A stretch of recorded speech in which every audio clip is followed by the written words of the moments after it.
Hello, bat friends. My name is Illyria, and welcome back to Storytime, where today we will be finishing Coming of Winter. Chapter 62.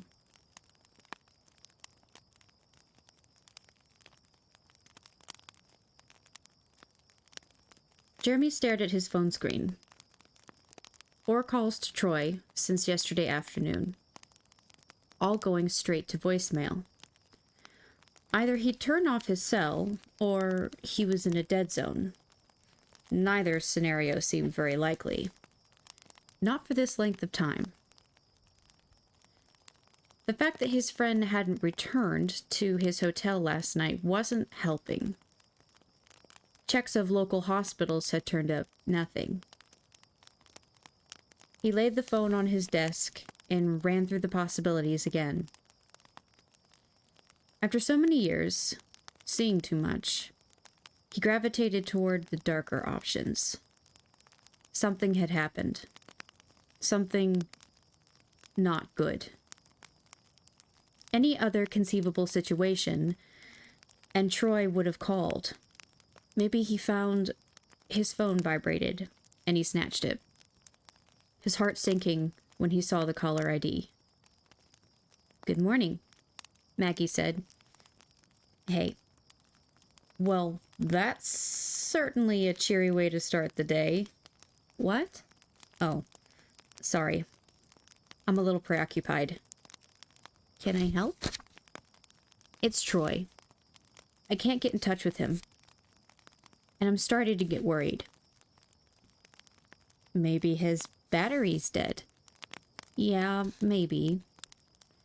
I stopped by his hotel this morning and had them check his room." "Hi, Artie McFarty."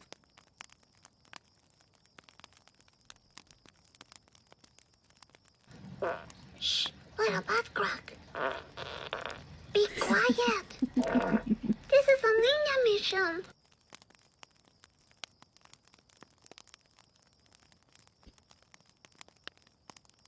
I stopped by his hotel this morning and had them check his room. Bed was still made. Huh. Well, he's a young single guy. Could be he found somewhere else to spend the night. Maybe, but I doubt it. That's not Troy. And he didn't check in at the command post this morning. He probably decided to take the day off. It is his vacation, right? You know what they say. All work and no play makes a man healthy, wealthy, and wise. Jeremy snorted and pressed a hand against his lips. Yep, that's what they say. But it doesn't feel right, Maggie. Troy wouldn't just drop off the grid like this. I'm afraid something's happened. Then I say go with your gut. Put out a bolo on his vehicle. See if anything turns up. Thought about that. Don't know how much good it'll do. But I guess that couldn't hurt. At least get his plates in the system. It's a start. I think this has anything to do with your case. The missing Palmer boy, Sarah Goldman's jawbone, and now Troy gone missing? So much happening in such a short time. Too much to be coincidence. Need me to come to town? I can take a couple days off. Let Rebecca spend some time at her dad's. Appreciate the offer, but no thanks. I don't need any distractions right now. Better if I stay focused on wrapping all this up. A distraction, huh? That's what I am to you? Jeremy grinned. Uh-huh. The best kind of distraction. Good answer. Call me as soon as you find anything on Troy. Oh, and I checked on Kronfeld's Marine unit. Looks like he was telling the truth. The men did sign a confidentiality agreement when they left Afghanistan. Pretty close to the same one Kronfeld gave to you. I'm not surprised. Stick a piece of paper in front of a bunch of tired Marines and tell them if they sign they can go home? Who wouldn't agree to that? Thanks, Maggie. Don't know what I'd do without you. Well, thank you for the daily dab. Welcome in, Kate. Kate. Never called you Kate. Please forgive me. Caterpie.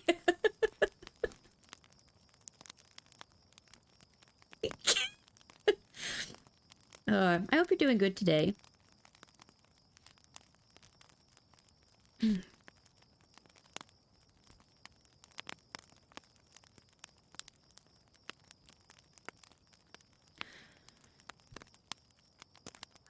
Well, you didn't miss too much so far. If you don't remember, Troy, the police officer that is more local, that's working with Agent Winter, he asked one too many questions to the wrong person, and he got shot for it. And he in the face. He's no longer with us. So, Jeremy is noticing that he hasn't responded and is starting to get suspicious. So, he's talking right now about his suspicions and everything with Maggie, his girlfriend. So I think he's going to start looking for him.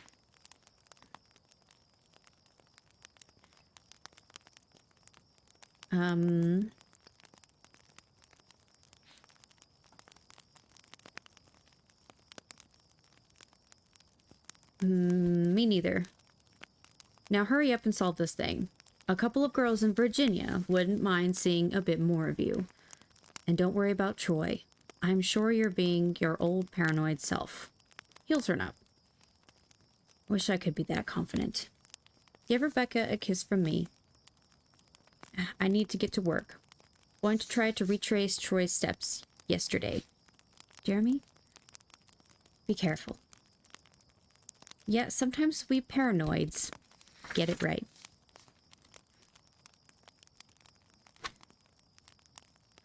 Chapter 63. 3 hours since the bolo was issued, and nothing. Jeremy considered trying to get a warrant to track Troy's phone, but knew it was pointless. No evidence of a crime. Besides, if the phone had been turned off, it wouldn't do much good. Cell towers in the rural areas, where he suspected the policeman had gone, were few and far between. Triangulating wouldn't be very helpful in narrowing down a search area. Troy's boss hadn't heard from him. Neither had his soon-to-be girlfriend Peggy, or any other friends. It'd now been over 24 hours since anyone had contact with him. Something was dead wrong. Local law enforcement had their hands full with the Lanny Palmer investigation. The Bureau wouldn't get involved without evidence of a crime falling under their jurisdiction. Jeremy had no choice. He'd search alone. First stop, the Dairy Queen. The manager confirmed meeting Troy yesterday and shared as much of their conversation as he could remember. Lanny was a good employee, worked a couple of hours in the evenings, cleaning tables and emptying trash. Missed a shift now and then, but what boy his age didn't? No problems with any customers. Hung out with a group of boys from school. Seemed like a good kid, and worked some nights at the Miller farm over near Friendship. Jeremy reviewed the grainy security footage from the day before and confirmed Troy left alone. Nothing out of the ordinary.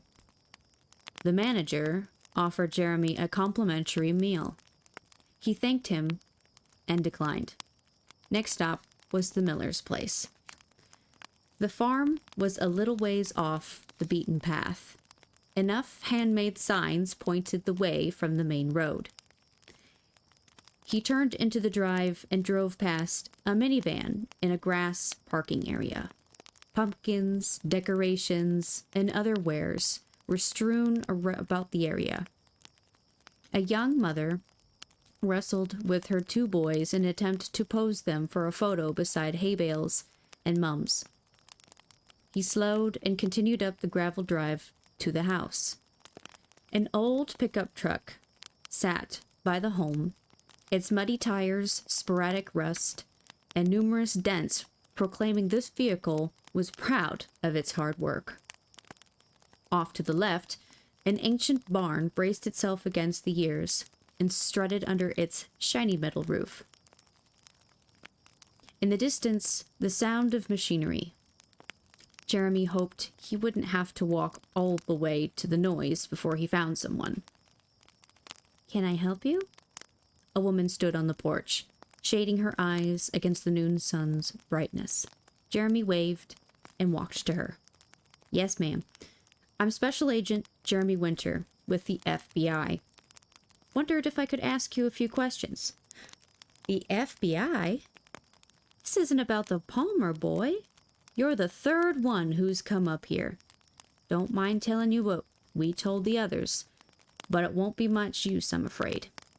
Jeremy flashed his badge. "Did you say I'm the 3rd person who's been here about the case?" "Oh, where's my manners? Would you like to come in and sit down? Mason, he's my husband, will be in for lunch soon. You're welcome to join us." Thank you, but that won't be necessary. I'm in a bit of a hurry. I was hoping you could tell me if anyone from the police came by here yesterday." They did. A young man with a Jeep, as I recall. Nice young man. Had some coffee with us while we talked." Do you remember his name?" Last name O'Brien or something like that. Took his coffee black."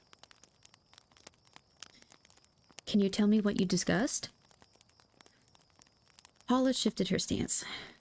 "We talked about Lanny and what his job was here and why we had to fire him." "Fire him?" "Nothing big. Broke one of our rules. That was the last time we saw him." "Officer Obian asked about anything else?" "No, sir. Not that I can recall. He couldn't have been here more than 10 or 15 minutes tops." "Did he give any indication where he was headed next?" "Uh-huh. What's going on here? Has something happened to him?" He pulled a business card out and handed it to her. "Not really sure. If you or your husband think of anything else, would you call me?" "Of course we will. What's the world coming to?" "Ma'am? Just not safe anywhere, is it? I remember when folks didn't even lock their doors at night. Suppose those days are long gone, huh?" Jeremy nodded. "I've been locking my doors for a long time, ma'am. A very long time." Chapter 64. "He's ruined," Mason said. "What am I supposed to do with this mess?" The cutting work was finished, and Troy Obian's remains lay scattered on a table in the root cellar. His legs were already back in the freezer, and the rest needed to go soon before it started to thaw. Paula scrubbed both hands across her face, then wrapped her arms tightly around herself and swayed back and forth. "I'm sorry my first murder didn't meet your high standards, but don't put this on me." "I'm just trying to explain that." She covered her mouth and dry heaved several times. "He moved at the last second, okay? Do you even understand what just happened here? The danger we're in?" He narrowed his eyes. "There's nothing left of one side of Howdy, his stranger. face." "Howdy." How you doing, Everest? Thank you for the daily dab. Welcome in.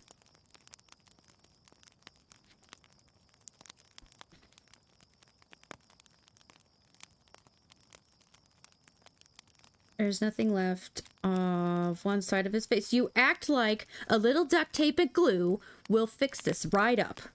You aimed too high. Center mass, I said.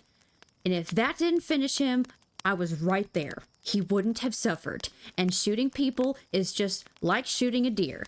If I had a trophy buck in my sights, I wouldn't aim for his head, would I? Writing report and presentation and contemplating life. Ugh, that sounds not like a fun way to spend a Sunday. Unless it's Monday for you. It might be Monday for you.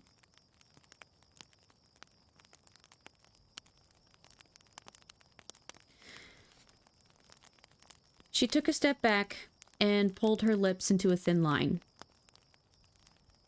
Maybe it's the same for you. But you're not. What am I not, Paula? Normal? Is that what you're going to say? You think I'm some kind of psychopath? She sighed and let her shoulders drop.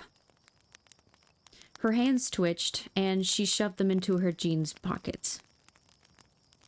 Do we have to do this? We both know the situation. You're my husband and I love you. But normal people don't go around killing folks. I've never asked you to stop, only to make sure you put our family first. He closed his eyes and inhaled deeply. Killing people is putting my family first. I know that. All I'm asking is that you don't get angry at me for not being as good at it as you are. Being around dead bodies isn't the same as shooting someone. He sighed and twisted his head, stretching his neck as far as possible. You're right. You got the job done. Suppose you did good for your first. Now let's hope nobody else comes here looking, but if they do, remember, 15 minutes or so. That's all he was here. Asked a few questions and moved on.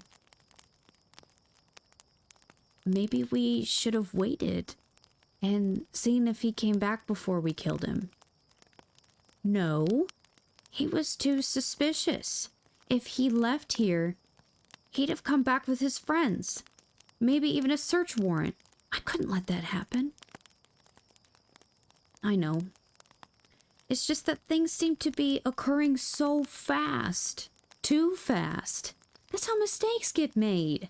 We've got a family, Mason. You, me, 2 boys. Maybe it's time to stop, or at least take a long break before one of us gets hurt. The risk is too much. Let's figure out what to do with him and hope they don't find that Jeep. I'm 52. Holy shit.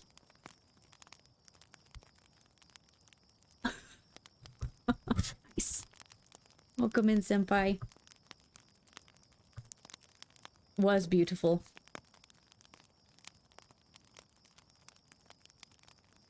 The grinder.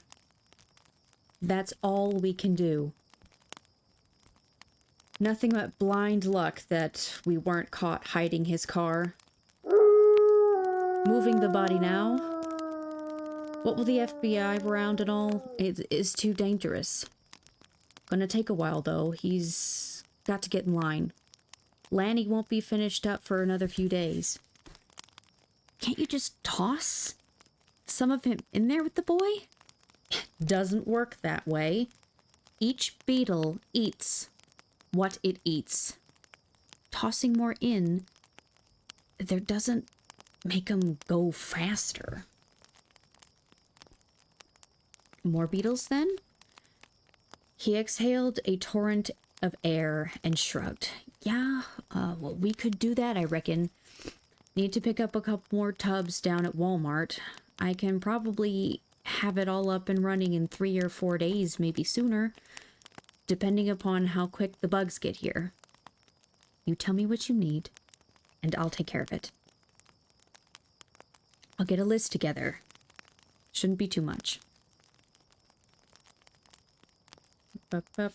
Shouldn't be too much. Okay. Anything around the farm need doing? I can help with that too, you know. Don't want you to feel overwhelmed. Nah. Not much happening other than the corn maze. Another 3 weeks and we'll be closing it down too. Be a good time for a break. Maybe plan a trip to the mountains. Take the boys up to Gatlinburg when they get out for Christmas. Paula swallowed hard. Sure. A trip sounds nice. Let's talk about it later though, okay? We need to think through some things. Make sure we've got everything covered, you know? Whatever you want, babe. He gestured toward the torso laying atop a tarp at his feet. The cop had been a big man, and with time against them, they'd opted to forego the normal procedures and get him in the freezer as quickly as possible. Looks like most of the blood's drained out. You want to hold or wrap? She shuddered violently and grabbed the oversized roll of plastic wrap. I hope you've got more of this somewhere. I've got a whole case upstairs. You never know how much you're going to need. Chapter 65.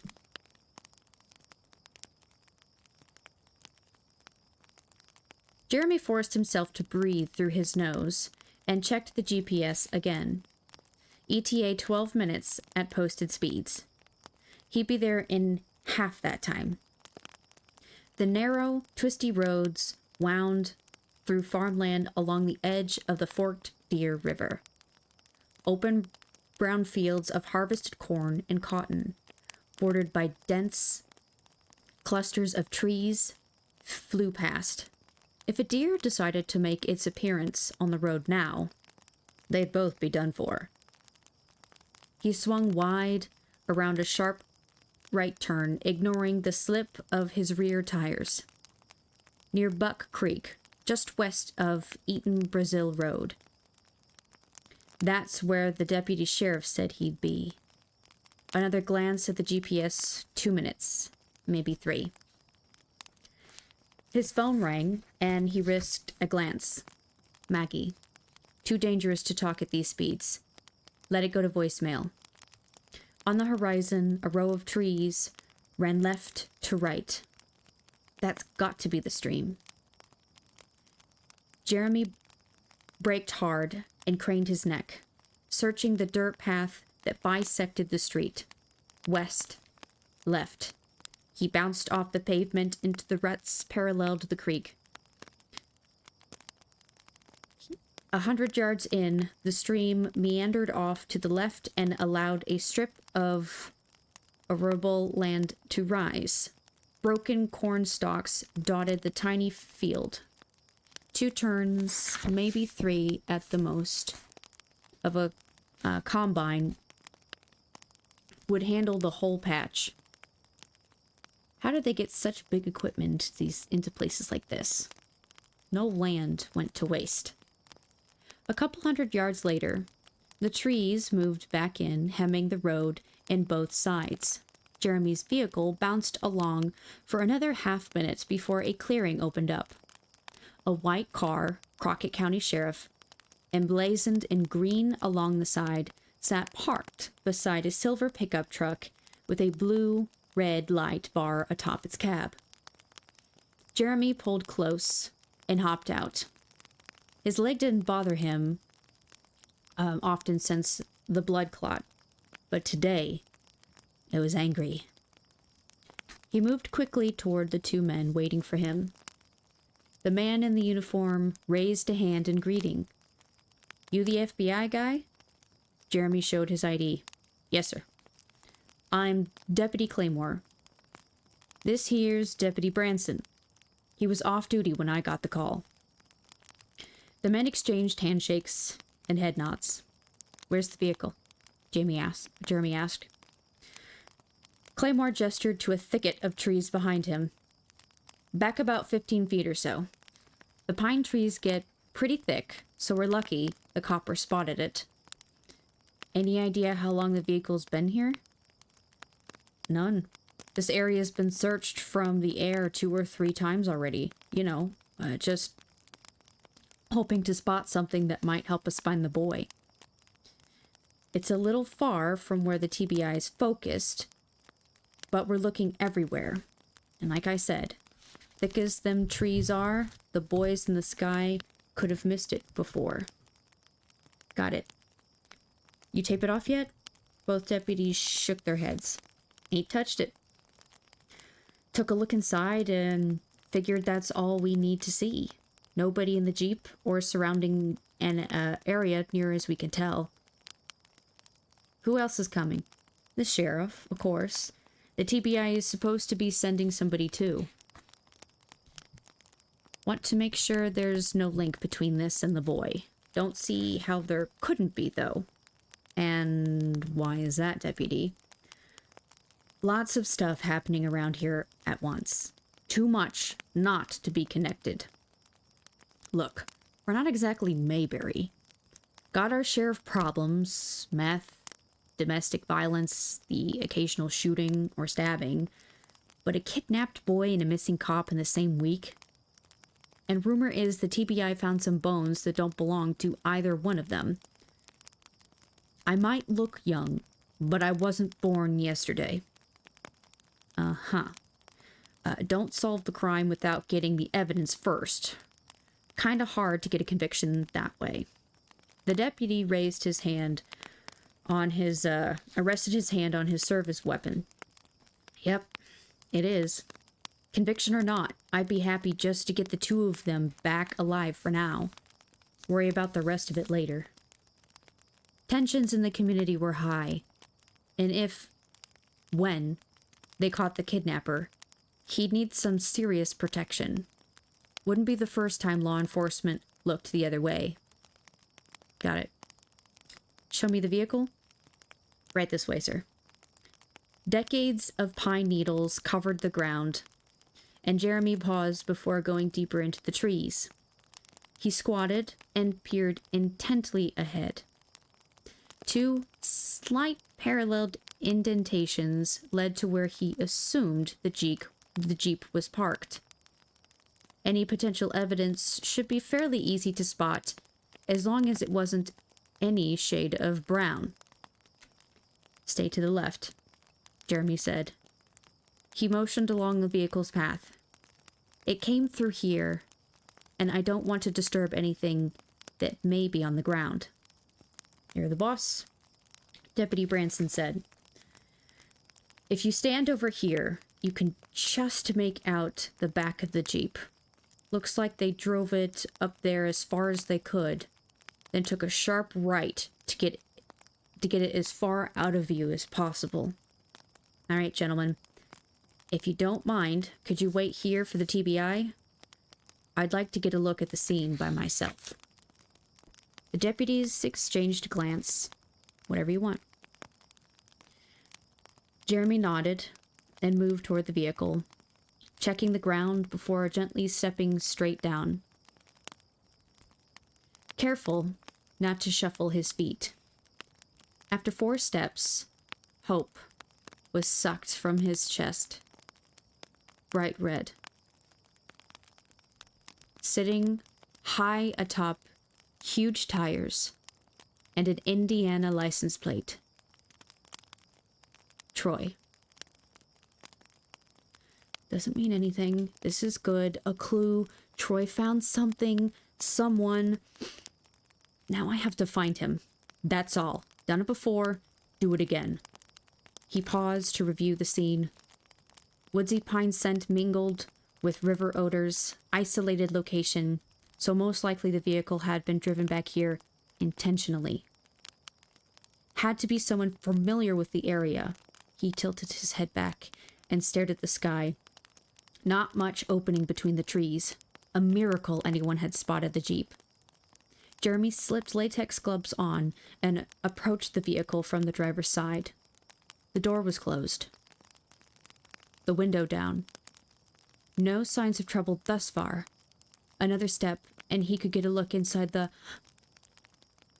The window wasn't down. It was gone. Pieces of glass littered the driver's seat and the space behind. The black leather interior had a speckling of red. Some dots the size of quarters. Some the size of pinheads. The bigger ones had a trail where gravity had drawn them down. Jeremy spun from the vehicle and staggered as far as he could before falling to his knees and throwing up. When he finished, he moved farther away and sat with his back against the scratchy bark of an old pine. When the deputies arrived with the TBI almost 20 minutes later, he was still sitting, carefully inspecting each hollow point as he snapped them back into his Glock's magazine. This same weapon had almost killed a man in Afghanistan. There'd be no almost in Tennessee. Chapter 66. Give me an update. What do we know? Director Bailey said. Jeremy edged closer to the speakerphone. The Jeep was located almost 7 hours ago. We're waiting on DNA analysis to confirm, but I'm confident it's Troy's blood. The TBI is bringing his vehicle in for more testing. Okay. Get the rapid DNA back from Little Rock. Priority 1 on my authority. I want confirmation as soon as possible. Is the location of the vehicle the crime scene? Jeremy cleared his throat. Not likely. We found a few shards of window glass outside, probably tracked out by whoever drove the Jeep there. No blood or drag marks to indicate Troy was removed from the vehicle at the site. Most likely happened elsewhere, and the perpetrator dumped the car there. Figured no one would find it for a long time. Maybe even planned to move it again when things calmed down. Theories? Gunshot through the window. Based on the glass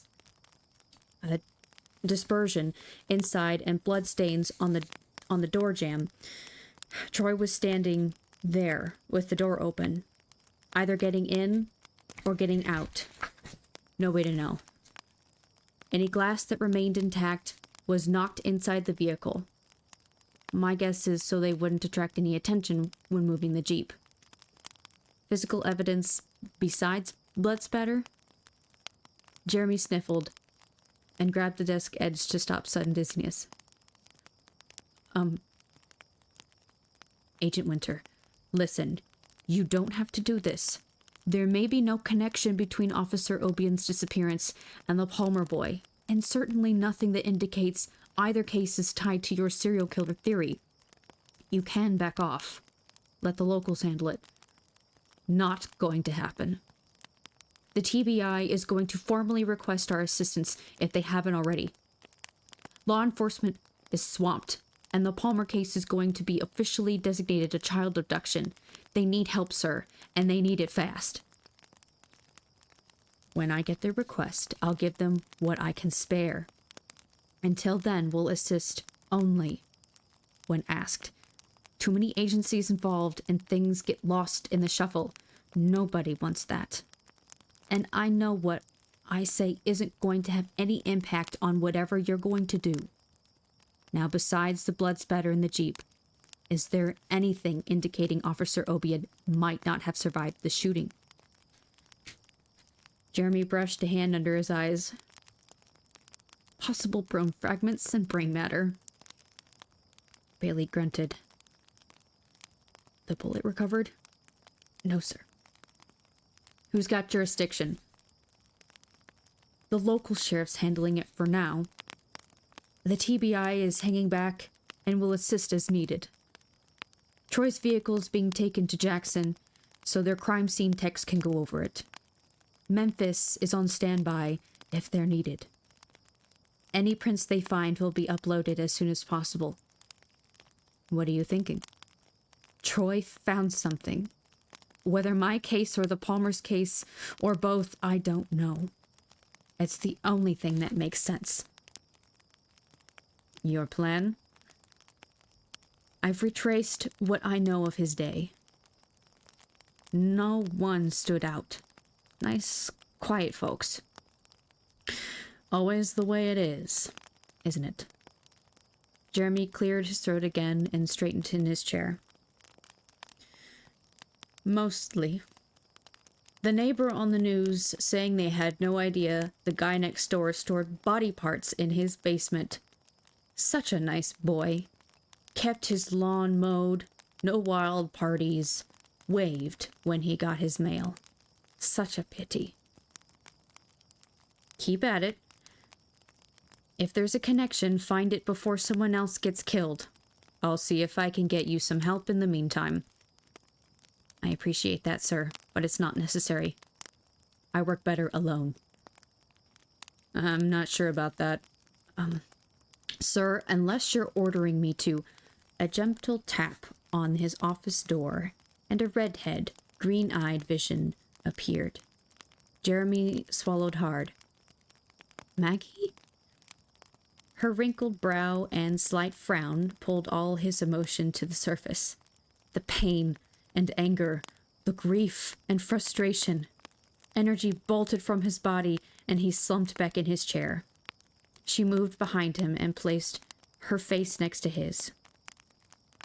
We'll find him. He pulled his lips into his mouth, sniffled, and shook his head. He's gone, Maggie.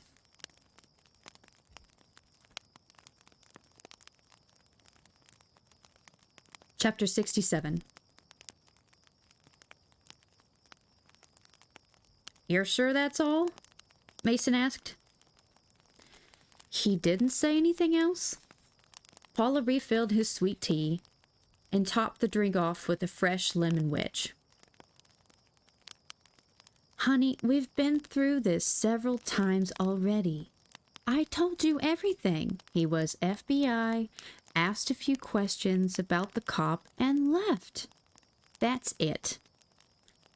He bit into his BLT, heavy on the B and mayo, then brushed a napkin across his lips. Jeremy Winter, huh? Yeah.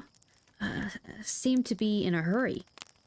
He knows something's up, just doesn't know what, I think. You still got that cop's phone? In the bedroom gun safe. Grab it for me, would you? Mason's sandwich was gone by the time she returned and handed him Troy's cell. Can't believe a police officer didn't have a password on his phone. Guess he figured nobody'd mess with him, he said. Lucky for us, though. Maybe. But at least when they go looking for him, the last place his phone was won't be here. And you're positive you popped the battery out at the high school before you came home? He turned the cell over in his hand and nodded. Yep. Best get rid of the thing, I suppose. If they come back here looking, don't need them to find that. Paula chuckled. Honey, if they came back here with a search warrant, there would be a whole lot worse things they could find. Mason stared out at the kitchen window. Acres and acres of farmland. The story of a family. I don't want to lose it, Paula. Can't. She moved behind him, wrapped her arms around his chest, and bent to his ear. Never. This is the Miller farm. Always has been. Always will be. We have a plan, remember? I just wish there was a way to test it beforehand. He dabbed at the bacon crumbs on his plate, then sipped the last of his tea. Might could on a smaller scale, but it'd be hard to do without someone noticing. It'll work. I've triple-checked everything. She straightened and patted his back. Then we've done all we can do. Now then, You plan to sit here all day, or are you gonna get your chores done? I swear, I never thought I'd marry such a lazy man. Mason rubbed his stomach. Lazy? I feed a man a meal like that? What'd you expect? All I can do is keep my eyes open. Best get out there then before I start giving you some jobs around the house. Got a list of stuff needs doing. He raised his hands in surrender. I'm going. Got a lot of work to do in the barn. Those new beetles came in, and I reckon they're hungry for their lunch too. Everything ready for the pumpkin patch tonight? Near enough.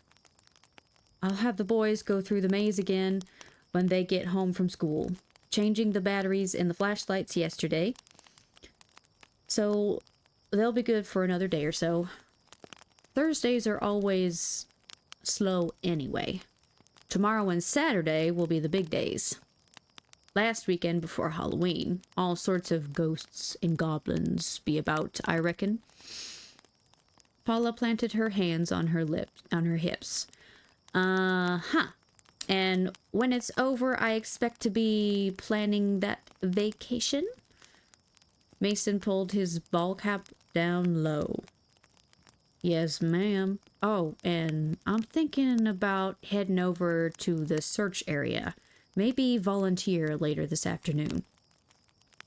You sure that's a good idea? Haven't been there yet. Don't want anyone to think I don't care. Might even pick up some information. You never know. If you go, hang back with the others. Don't act too nosy. They say on those TV shows that the police watch the crowd. The suspect always returns to the scene of the crime. Can't stay away. Well, good luck to them then.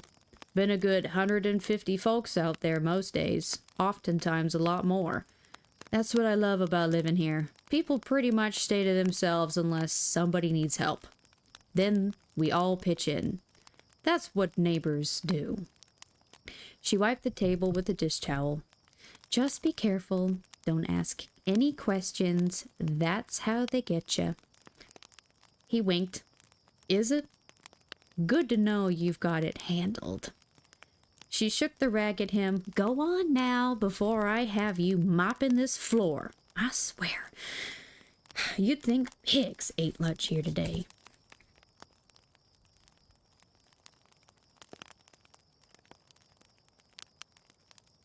Chapter 68.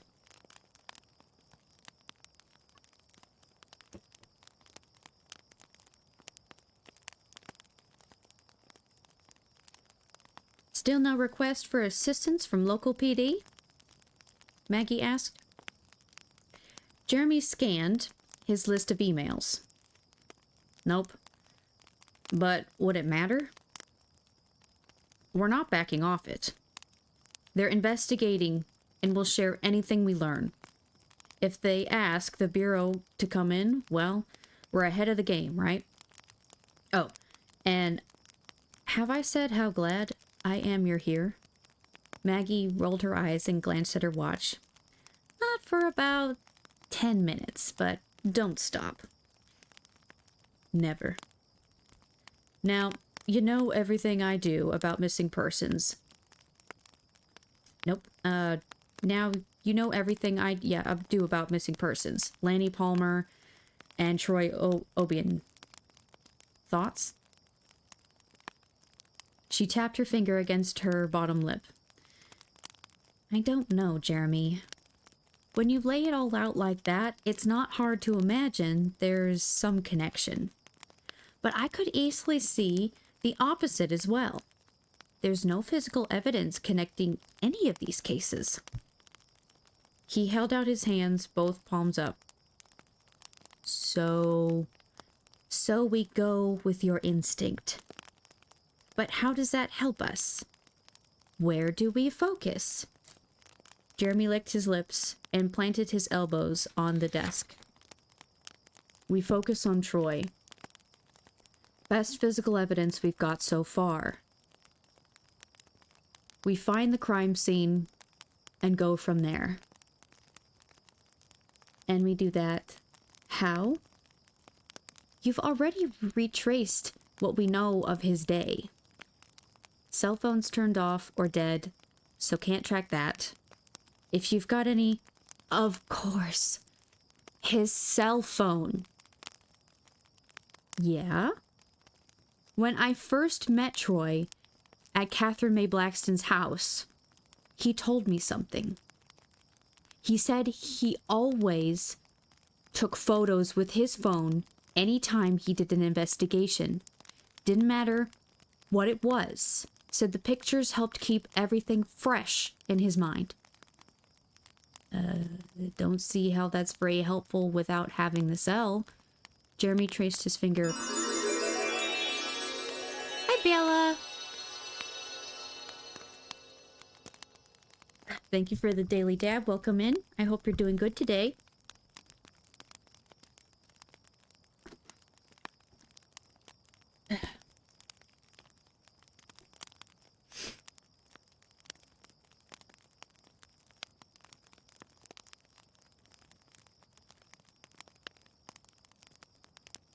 Kitty and I are listening while I have my coffee. Aw, you're gonna need to give her a name.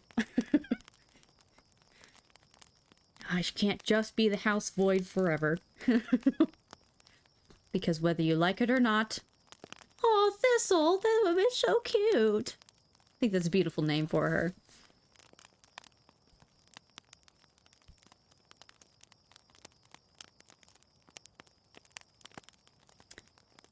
Don't see how that's very helpful without having the cell. Jeremy traced his finger across the desk. Auto backup. All of his photos were automatically saved online. He could look at them from any computer. And if he could look at them, we can too. Do you know the website? He shook his head.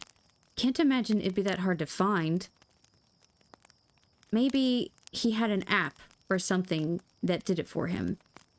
We figure that out. We're halfway there. Maggie pulled her phone from her jacket pocket, tapped a few buttons, and passed it to Jeremy. Pictures of Rebecca, she said. Lots of them. Jeremy's heart fluttered. I could look at her all day, Maggie. Let me have the phone. She scrolled through a couple of apps and looked up. Check your email on your laptop. He found the message and opened it, and clicked the link. Photos of Rebecca filled his screen. She studied her phone for a moment. I think it's built into the operating system. Pictures back up to a Google site. The whole setup's password protected, and honestly, never even think about it. Here's the thing, though. Mine only backs them up when I'm connected to Wi-Fi. Saves on data usage. Then maybe Troy's backed up to Google too. We just need his password. Maggie nodded and hoped he didn't set his options so it only worked when he was connected to Wi-Fi. I've got to believe he didn't, Maggie. What makes you so sure? He folded his hands together. I've got no choice. The crowd at the search area milled about, waiting for the afternoon update and instructions. Several TV station vans sat clustered to the side, their cameras and reporters ready. A field filled with pickup trucks, four-wheelers, and towed fishing boats grew by the hour. Most people wore the same attire as yesterday and the day before. Camo or jeans. Decent weather to be outside, full of sun and gusty winds. Weeks since the last rain or even a heavy dew. The briefing would include another warning from the TBI. Be careful with discarded cigarettes. We don't want grass fires, making the search that much harder.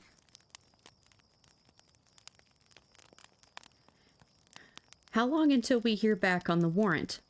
Jeremy forced himself to keep his eyes scanning the crowd. hard to do with Maggie standing beside him.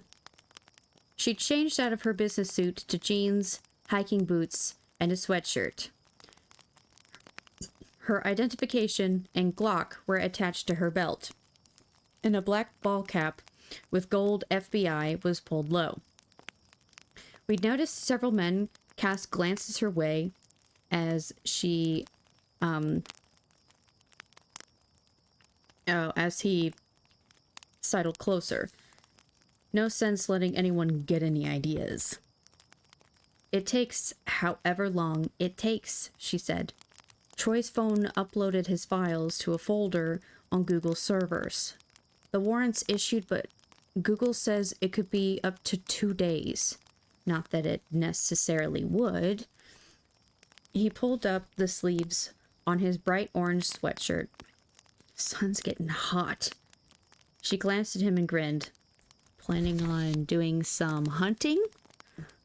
The space station can probably spot you with that thing on. What?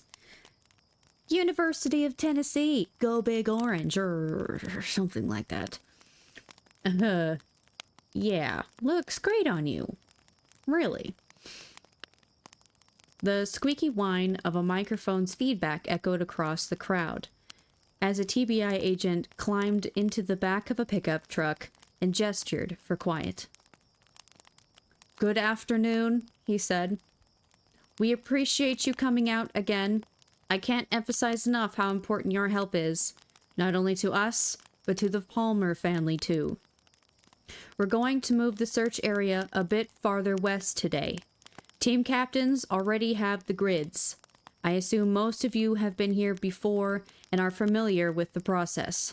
If today's your first day, please check in at the white tent over there. The ground's still dry, so no problem with the four-wheelers going out. But watch the cigarettes. And remember, this isn't a race. Speed still kills. Take your time, look everywhere.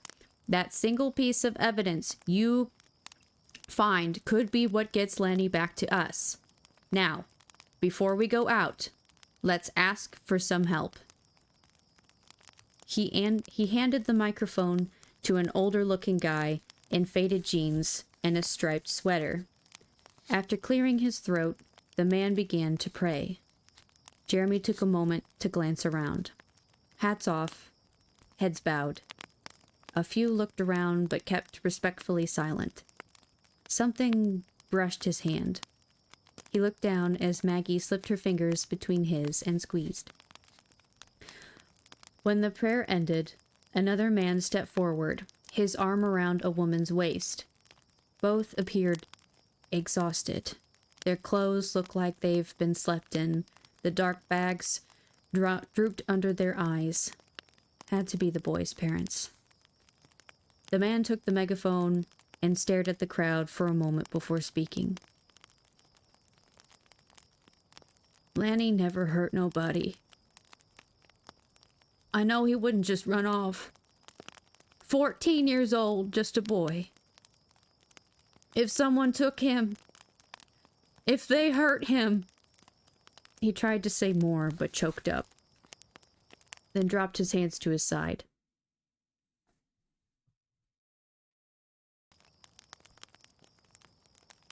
The woman slipped her arm through his and took the mic from him.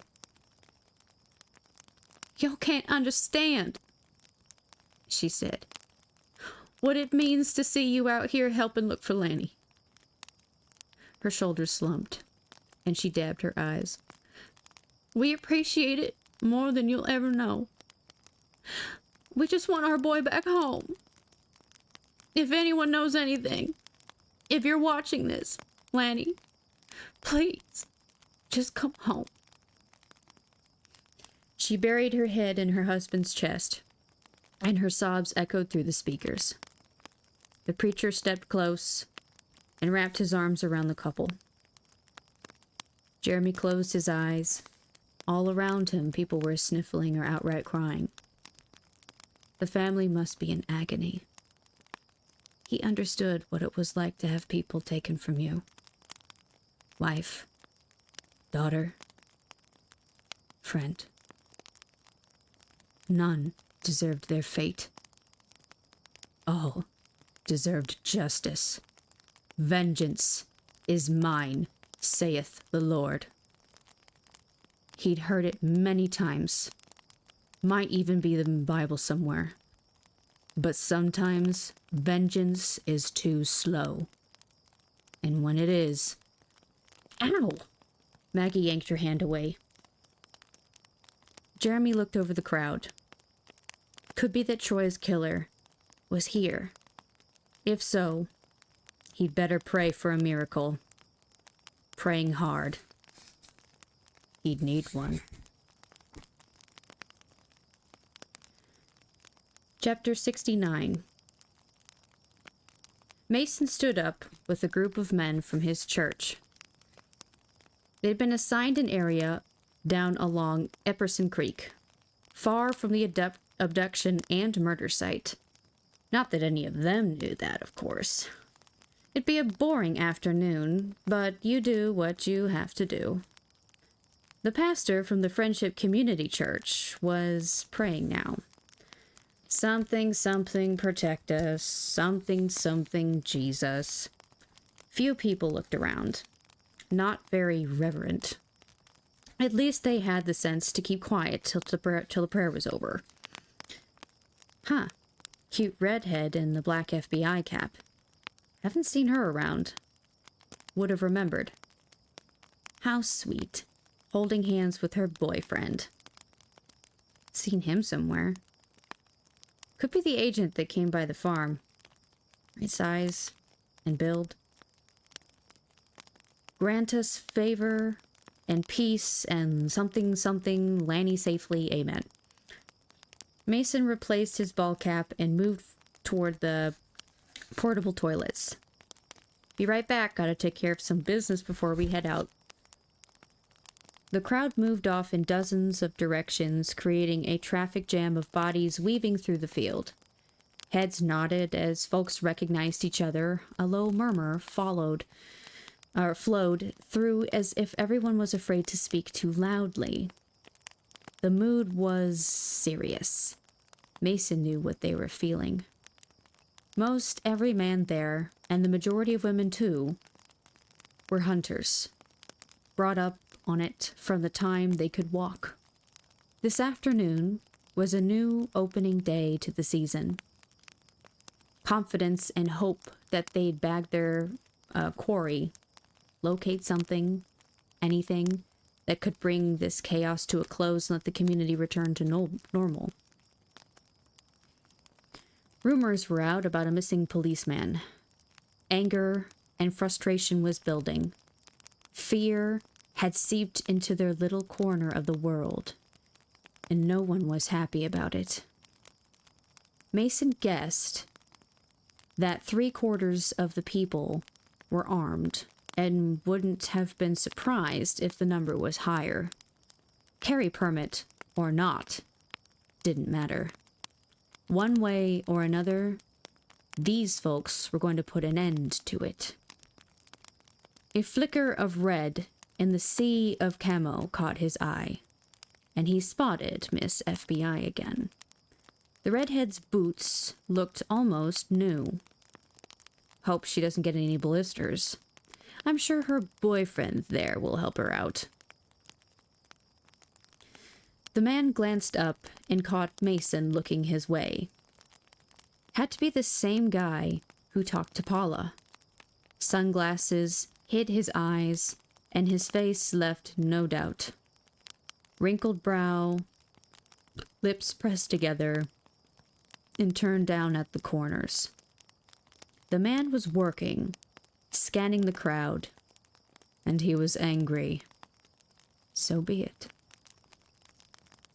Mason offered a polite nod and half-smile before stepping into the rankness of the portable toilet. Take care of some business here, then maybe introduce himself, apologizing for not being there when he came by the farm. Give him a chance to ask a few questions on neutral ground. Mason stepped outside and looked around. No sign of red hair, and none of the half-dozen orange sweatshirts marked Mr. FBI. Oh well, maybe next time. He picked up the pace and hustled to rejoin his church group. Such a pleasant day for a snipe hunt.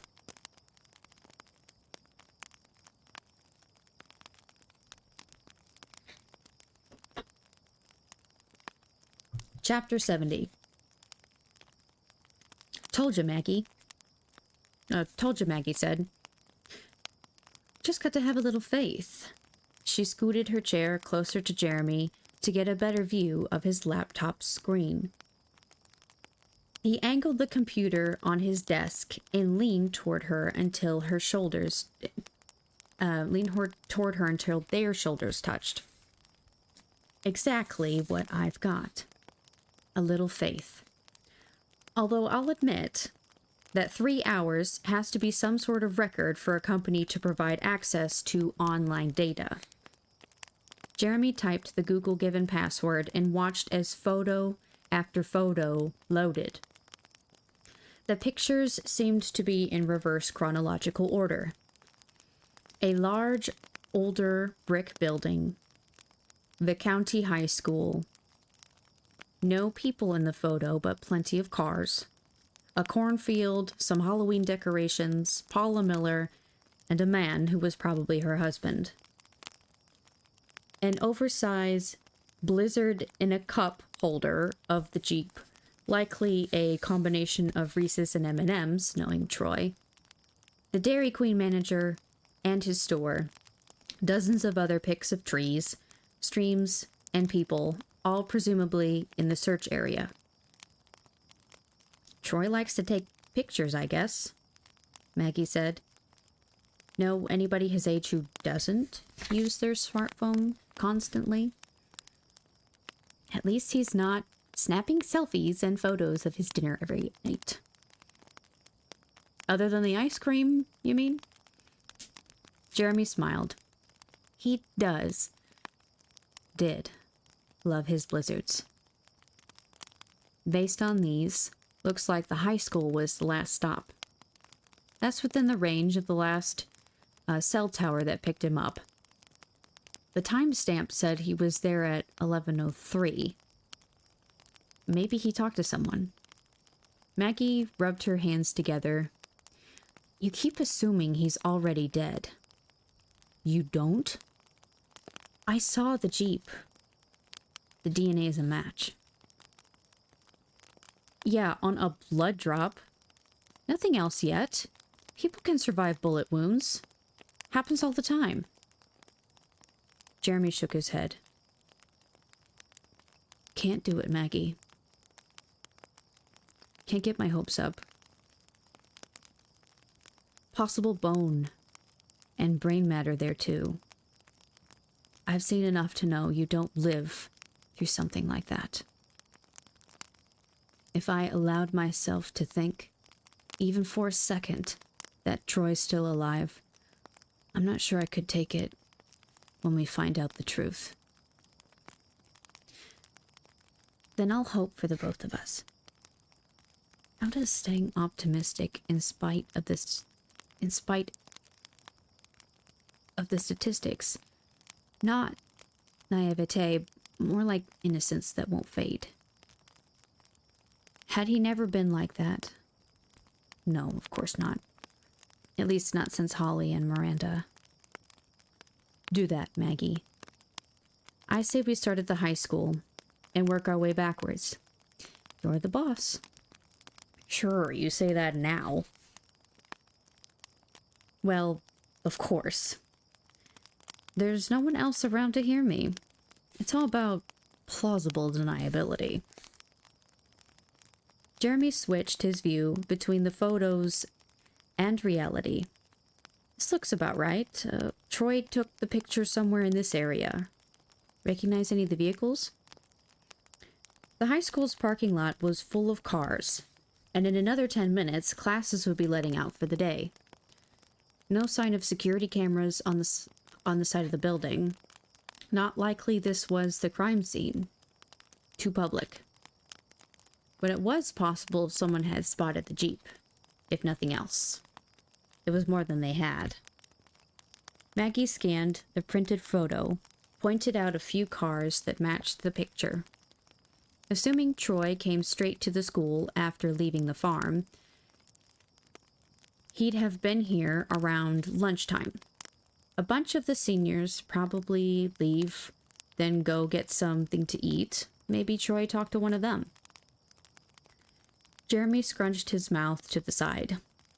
Law enforcement's been keeping a pretty tight watch over this place since Palmer disappeared.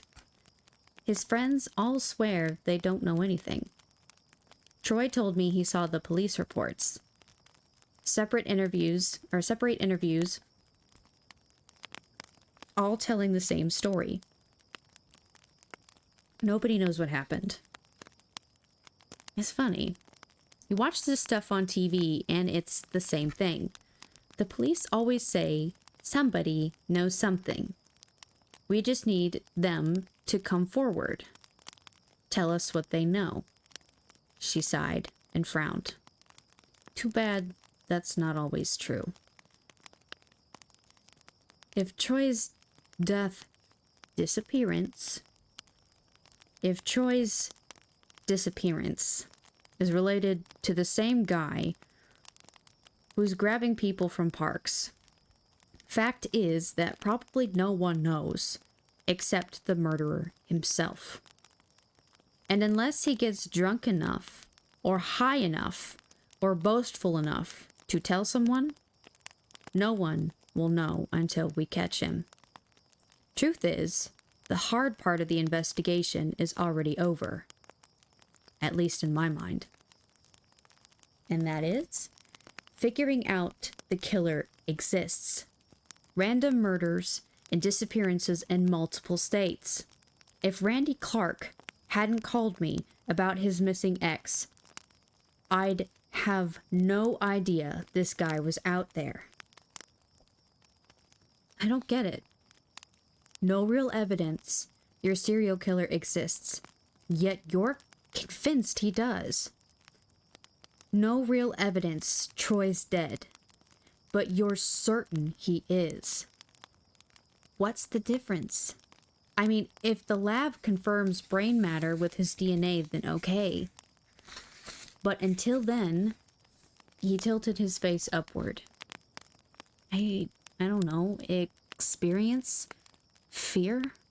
A hunch? You tell me. All I know is we've got to keep moving forward. Find this guy before anyone else dies. We're close, and he knows it. And when we get him, we do whatever it takes to make sure he stops. And after that, I'm out. Done. No longer a public servant. Moving back east, where my girls are, and where I'll be free to, do something I should have done a long time ago. Put it to rest. She moved, so she faced him and stared her eyes narrow. You're going after him, aren't you? Whoever killed your wife. That's why you're okay with leaving the Bureau. This whole thing with Kronfeld is just a convenient excuse. Jeremy brushed an eyelash from her cheek. And daughter. He killed my wife and daughter. And I swear, Maggie, this was never my plan. Never. But I keep thinking about them. How I've spent my whole career chasing these murderers. And since Troy disappeared, it's gotten worse. We'll find whoever killed him. He deserves that. But it's not right. My wife and kid stuck in a cold case file somewhere. If I don't look... She moved closer and clasped her hands in front of her chest. Honey, I understand that. I do. I'd feel the same way. I won't try to tell you what to do. I just want to make sure it doesn't. He pulled her into a tight hug and scratched his hand along her back. It doesn't, and it won't. We're together. You, me, Rebecca. It's what I want more than anything. Maggie nuzzled under his chin. And when you catch him, we all have a price to pay. An eye for an eye and all that stuff. Be careful, Jeremy. Don't let the anger win. Why not? Anger wasn't always a bad thing, right? Not when good things came of it. He stared at the clouds, meandering across a crystal blue sky. The problem was figuring out if the good outweighed the bad. Or maybe, more accurately, deciding if killing the past was worth jeopardizing the future. His friend dead. His wife, an unborn daughter, brutally taken. No justice. At least not yet. Both killers, free to live their lives, never having paid the price for their sins. That had to change. Had to. He told himself he should hate the thoughts that came, that justice comes from the legal system, not him. That the desperate rapture he'd felt when deciding he could kill the Afghani wasn't real. That the guilt and remorse would be far worse than anything he felt now. He should hate the thoughts that came. He couldn't. A few students trickled out of the school a minute or two early, and then the floodgates opened. A mass of people dispersed in the parking lot, accompanied by yelling, waving, and honking horns. Maggie stood near two of the target vehicles with Jeremy a couple of rows over. As the kids neared their cars, each FBI agent held up a photo of Troy and his Jeep and asked questions. Curious students gathered around, shook their heads, and moved off to their cars. Within 6 minutes, the parking lot was empty except for a few vehicles still in the teacher's area. Jeremy motioned for Maggie, and they strolled over. "Any luck?" she asked. "None. You?" "No. Most of the boys said if they'd seen it, they'd remember. Big Jeep, nice tires, winches on front and back. Perfect for, I believe muddin' was the word they used." I got the same response. One kid said to tell the dude to get in touch with him if he wanted to sell the Jeep. Maggie shivered as a hard gust swept over the parking lot. "I don't know, Jeremy. Doesn't seem like we're making any headway here. Somebody should have seen him or his vehicle if he spent any time here." "Yeah, so maybe he didn't. Quick drive through the parking lot and then on to wherever." "Don't think so, though. Why come here just to snap a photo?" "Doesn't make any sense." "Let's check in the office. If this is like every other school I know of, visitors should sign in. If Troy did go inside, we should see his name on the log." Less than 5 minutes later, the two sat in Jeremy's car, pondering their next move. "One photo," Maggie said. "Never went inside the school, and no one saw him or the Jeep. And no broken glass in the area where the picture was taken. Can't imagine this is the crime scene. Send his photos to the bureau and have them take a look. See if there's anything we missed." She tapped her phone and forwarded the encrypted information to the Memphis FBI crime lab. Got it. Where did he go from here? Jeremy shook his head and started the car. No idea. But I do know where he came from. Back to the farm? Yeah. Back to the farm.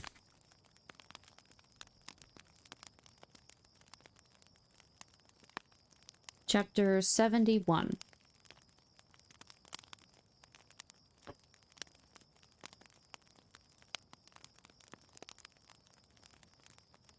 A lackluster sun and gray, cloudless sky welcomed Jeremy and Maggie to the parking area in front of the Masons' home. Several vehicles clustered around 3 school buses.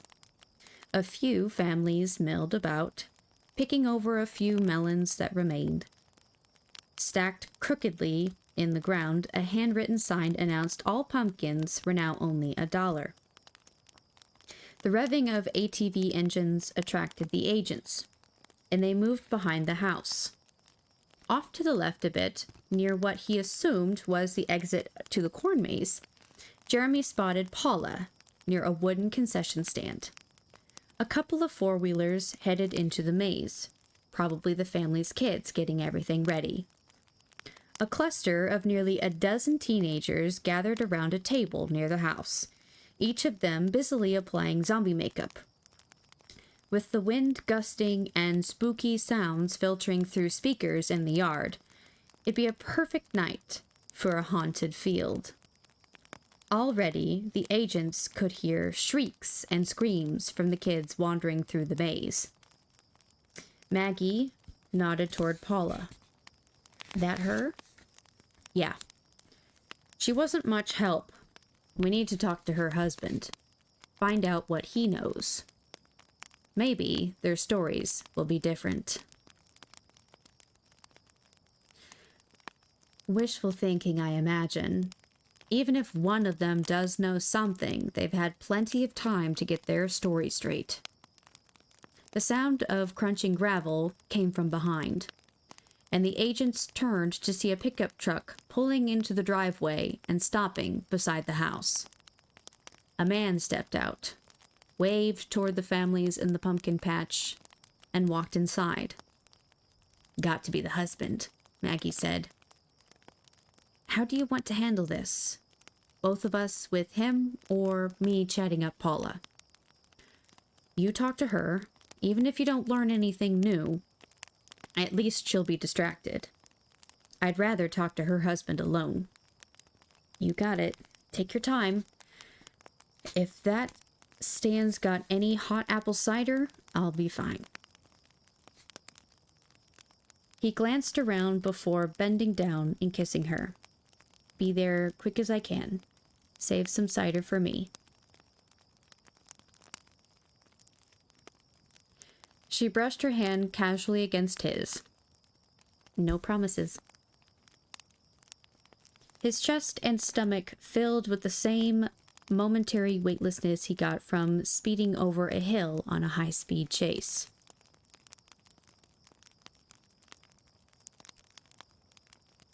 Uh-huh. I've got the car keys, remember? No cider, no ride back to the hotel. She laughed and moved toward the concession stand, flicking her hand in a backward wave. Jeremy climbed the steps to the deck, knocked on the screen door, and stepped back to wait for an answer. Training had taught him that standing too close to a door that opened his direction could be a very bad decision. One quick shove from inside the house, and he'd be flat on his back. A shadow moved behind the curtains, and Jeremy tapped the butt of his holstered Glock with his palm. The interior door opened, and a man dressed in jeans and a white t-shirt greeted him. Can I help you? Jeremy showed his identification. Yes, sir. Jeremy Winter with the FBI. You, Mr. Miller? The man chuckled and gestured toward the concession stand. Well, if I wasn't, I reckon that woman over there, sure enough, run me off right quick. Yes, sir. Mind if I ask you a few questions? Mason swung the screen door open. Want to come inside? I was just about to jump in the shower, but I could hold off for a few minutes. Been out looking for Lanny all afternoon. I understand. This won't take long. Any news on the Palmer boy? Mason arched his eyebrows. Well, I figured you know, before I would. I'm actually not working on that case. Mason gestured into the house. In or out? Can't stand here with the door open. It may be October, but we haven't had a hard freeze yet, and dry as it's been, still plenty of flies and the like around. Jeremy entered the home and stood in the kitchen. Blue checkered curtains framed a window over the sink and looked into the backyard. On the gas stove, a cast iron skillet sat ready for its next use. The refrigerator had a few photos and a calendar from the local pharmacy. Off to the left, a table and 4 chairs nestled beside the bay window. Something to drink? Mason asked. I'm fine, thanks. Suit yourself, then. Now, if you're not looking for Lanny, what are you doing? Jeremy moved away from the door and stood with his back to the refrigerator. Actually, I'm looking for a friend of mine. Troy Obion. Mason's eyes widened. That police officer? He didn't turn up yet? Paula told me y'all came by looking for him. No, sir. He hasn't checked in anywhere. Not answering his phone either.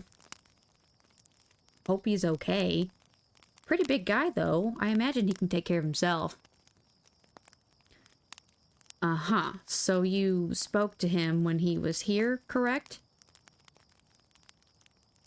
I did. He was asking about the Palmer kid, of course. Lanny worked here when the maze first opened this year. Like I told that officer, I had to let the boy go. Got too close to some of the kids. We've got a strict hands-off policy for everyone's protection. Anything else? Mason slowly shook his head.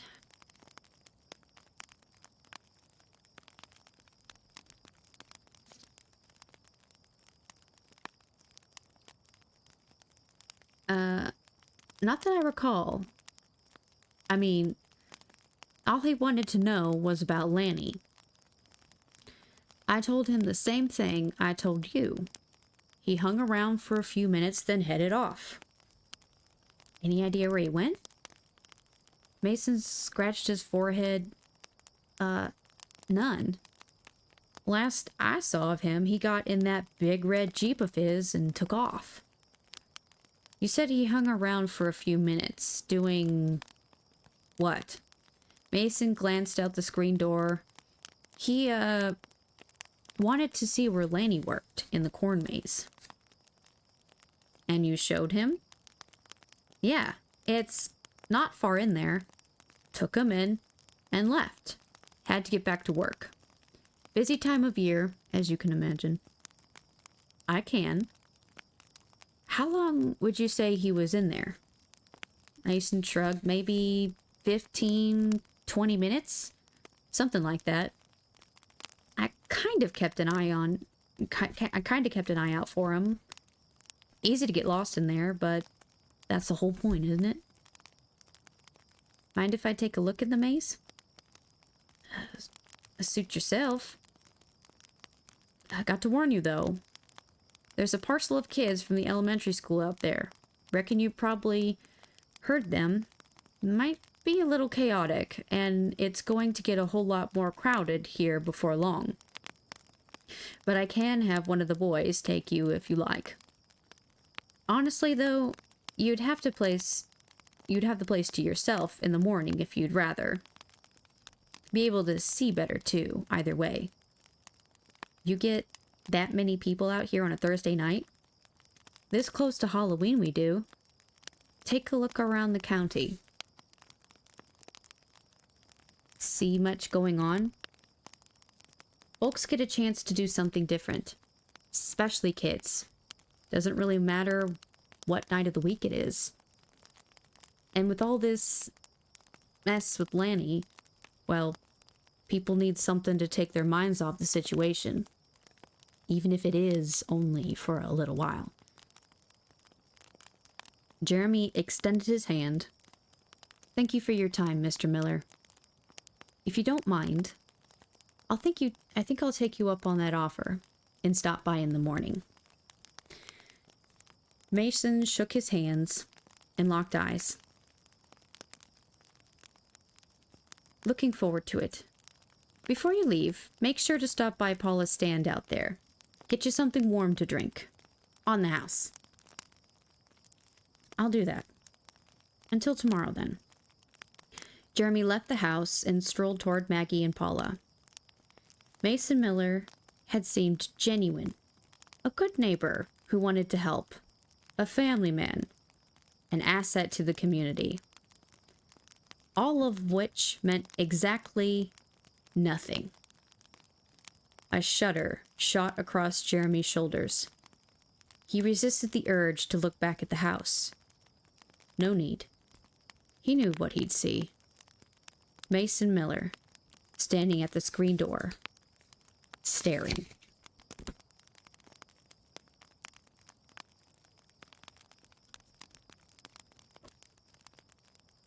Chapter 72.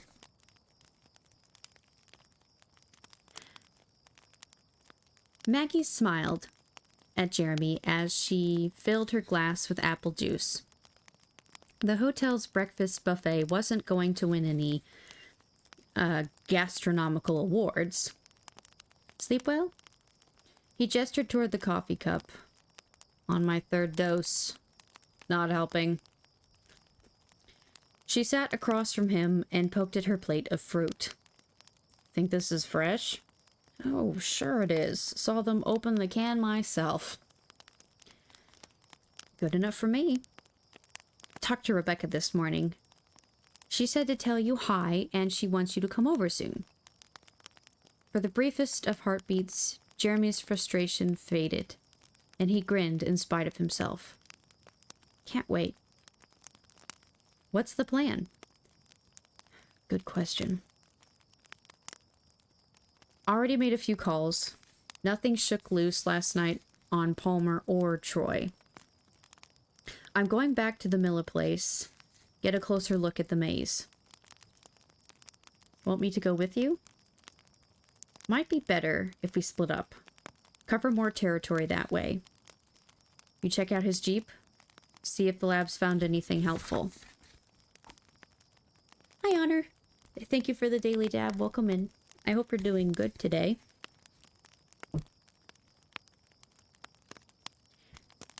Make sure you keep in touch. And don't wander off alone anywhere. I'll talk to Miller and have him retrace Troy's path through the maze. Got a hunch? Jeremy sighed and stared into his cold coffee. Got nothing. No time, no clue, and not much hope. Yesterday I was so sure we'd find something at the school or farm. Maggie scooted her chair closer. You've got me. Don't forget that. He placed his hand on hers. Never. You're sure Miller wasn't hiding anything? Putting you off until today? He pushed his coffee away and worked at spreading frozen butter on an untoasted bagel. Am I sure? No. But if he's hiding something, he's good at it. Didn't seem evasive. I'm pretty sure he stared a hole in the back of in my back as I was leaving. But that seems to be the norm around these small towns. Don't get me wrong. They're friendly enough. But you're either born here or you're not. And if you're not, well, Godspeed and don't let the door hit you on the way out. Hang in there. We give it our best and move on. Either that or sink into the pit. Start wondering that if maybe we'd done something different. I've been there and don't want to go back. Be nice if just this once we got the happy ending. The one where I find Troy still alive. The one where Laney Palmer walks back in his front door and hugs his parents. Not gonna happen. She sighed and brushed the back of her hand across his cheek. Maybe not, but that doesn't mean we can't push forward. What you do is important. The problem is, you only get to see the victims, not the people you've saved. The ones who are still alive because you stopped the killer. Where does this end? Do the best I can and be happy? Not sure I can do that this time. Too personal, you know? Yeah, I do. I can't imagine the pain you've gone through. Afghanistan, your family, Troy. But don't let it take away who you are, who we love. He stretched, letting his left leg drag down, letting his left arm drag down her back. Enough of the gloom and doom. I say we... Mind if I join you? Jeremy's knife clattered to the table. Colonel Kronfeld. The man dragged a chair over, the scent of cigarettes enveloping him, and a hearty good morning to both of you as well. Miss Keeley, I don't believe I've had the pleasure. Flexible guy.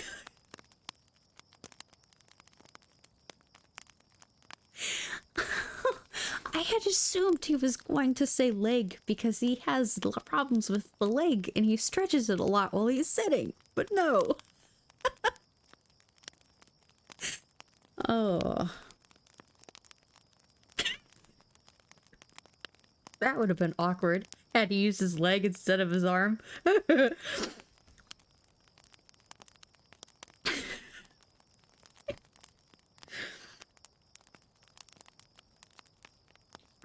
Maggie kept her expression neutral. What can we do for you, Colonel? You can talk some sense into your boyfriend here. He's more than capable of making his own decisions. And not that it matters, but I fully support him in this. Kronfeld shook his head. You two just don't get it, do you? I'm offering you a chance to punch your own ticket.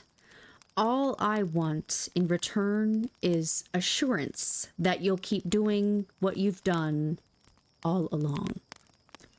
Maggie pushed her plate away. A deal with the devil, huh? The colonel tilted his head and raised an eyebrow. Look, I know you don't care for me. I won't insult you by pretending I only have your interests in mind. This is obviously important to me, and if I can help you two out in the process, why not? Jeremy stood and extended his hand to Maggie. Let's get to work, and Colonel, please give my best to your wife. Kronfeld slid Maggie's fruit in front of him and used her fork to take a bite. Agent Winter, I'm afraid that, once again, you've misread the situation rather badly. There are no secrets between my wife and myself. I know all about your clumsy attempt to turn her against me. Really now. threatening to go public unless I back off. You've watched too many movies. Jeremy leaned close to Kronfeld. Interesting. Is that what she told you our meeting was about? Now, I'm going out to find the person who killed my friend. Somewhere in all the research you did on me, I'm sure someone mentioned I might have a problem with anger management. Let me assure you, Colonel, that I don't consider it a problem. In fact, anger's one of my better qualities. We're done. Understood? Kronfeld removed his glasses and cleaned them with a napkin. Perhaps now's not the best time, but we will resolve this issue to my satisfaction. If not today, then next week, or next month, or next year. But rest assured, we will settle this. It's already settled. You just don't know it yet. The Colonel took another bite of fruit from Maggie's plate. And I could say the same. Tell you what, you wrap up your investigation here, then we'll talk again. We have nothing left to discuss. Kronfeld smiled at Maggie. Please, dear, give that sweet daughter of yours a hug from me when you see her. Rebecca, is it? I can see where she got her good looks. Jeremy slammed his fist on the table, sending pieces of fruit flying into Kronfeld's lap. They're not a part of this. The Colonel stood and brushed a peach tidbit from his slacks. Really, Agent Winter, you should see someone about that temper of yours. Now, we will have a busy schedule, so I'll be on my way. We'll talk later, though. Give it a week or two. Let the emotion of your friend's disappearance fade. I'll be in touch. Don't bother. Kronfeld used another napkin to wipe fruit juice off his shoe. Oh, it's no bother. Miss Keeley, a pleasure. I do hope we can meet again under more pleasant circumstances. Maggie's lips formed a thin line. The Bureau doesn't know about my anger issues, Colonel, but my ex-husband does. Look him up. Ask to see the X-rays. And stay away from my family. The man winked at Jeremy. Quite the feisty one, isn't she? I guess what they say about redheads is true.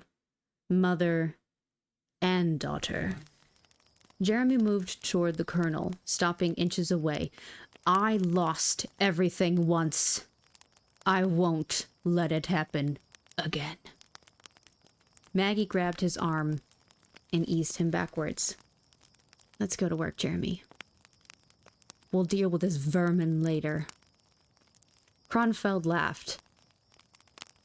Really, there's no need for name-calling, is there? I truly hope you find the person who killed your friend. And when you do, we'll talk. Good day to you both. The couple watched until the Colonel was out of their sight. Now then, Jeremy said, I'm not sure I know the story about your ex. Something about your anger and his x-rays? She wrapped her arm around his. Self-defense.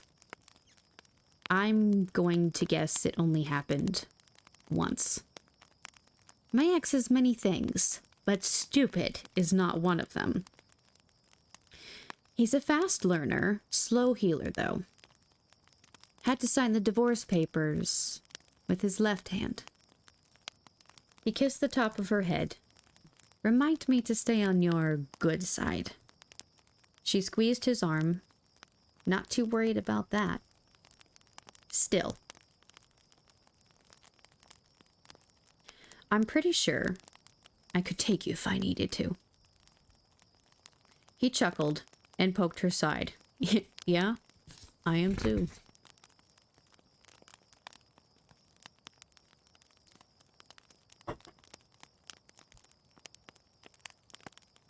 Chapter 73.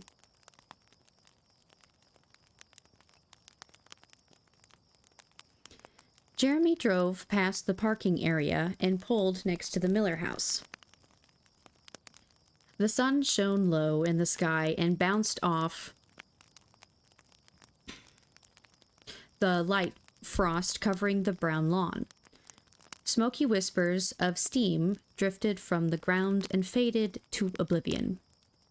He opened his laptop and pulled up the satellite image of the farm to orient himself, then stepped outside. He slammed his car door, hoping to get the attention of anyone around. These days, being a stranger on private property could get you killed. A greeting echoed from somewhere behind the house, and Jeremy zipped up his black windbreaker before heading that way. Mason Miller stood near a woodpile, tossing a few pieces into a wheelbarrow. Mornin'. Just got to get the fireplace going and then I'll be ready. Looks like it's gonna be a warm day, but got to get the chill out of the house. Keep the wife happy. Get you some coffee? No thanks. Already hit my limit for the day. Can I give you a hand with that? Thanks, but I got it. The boys were supposed to take care of this before school today, but that didn't happen. I imagine we'll be having a discussion about their chores when they get home. Got to raise them right. Mason paused and stared at the FBI agent. That's true. You do. The preacher says to train them up the way they should go, and then they get old. They won't depart from it. Maybe, but he'd seen plenty of kids deviate from their upbringing, much to the chagrin of their parents. He waited as Miller toted the firewood inside and quickly returned. Ready? Mason asked. Yes, sir. If you could just show me what you showed Officer Obion, I'll be out of your way as soon as I can. I know you've got a busy day ahead. Mason chuckled. I'm 3 hours into the day. Slept in this morning, but don't tell anybody. Last Friday before Halloween, they'll be swarming all over the place today, especially when the sun sets. Be lucky to survive the night. Pays the bills though, right? It helps. By the time you back out all our costs, we're sure not getting rich. But folks like coming out here, and we enjoy putting it together for everyone. That's good enough. They continued in silence until arriving at the maze. Jeremy used his phone to snap a few pictures of the area before motioning for Mason to lead the way. Your buddy asked how we set this all up, the farmer said. Double planted, crisscrossed, get the plans off the internet. Not too hard after the first time, and we keep making it bigger. Decided to do a clown's face this year. Next Halloween, who knows? Jeremy walked on without responding. Occasionally, he'd stop to take a picture of the paths, corn stalks, or decorations. Nothing. Mason removed his ball cap and ran the back of his arm across his forehead. Warming up. Uh-huh. They turned a corner in the path, and Jeremy slowed to study the decoration. A skeleton. Definitely one from Troy's photos based on the attire. Jacket, khakis, pipe. Why the interest in it? Lanny's work area is just up here a little ways, Mason said. Jeremy moved closer to the skeleton. Give me a minute. Okay, get them online, mostly.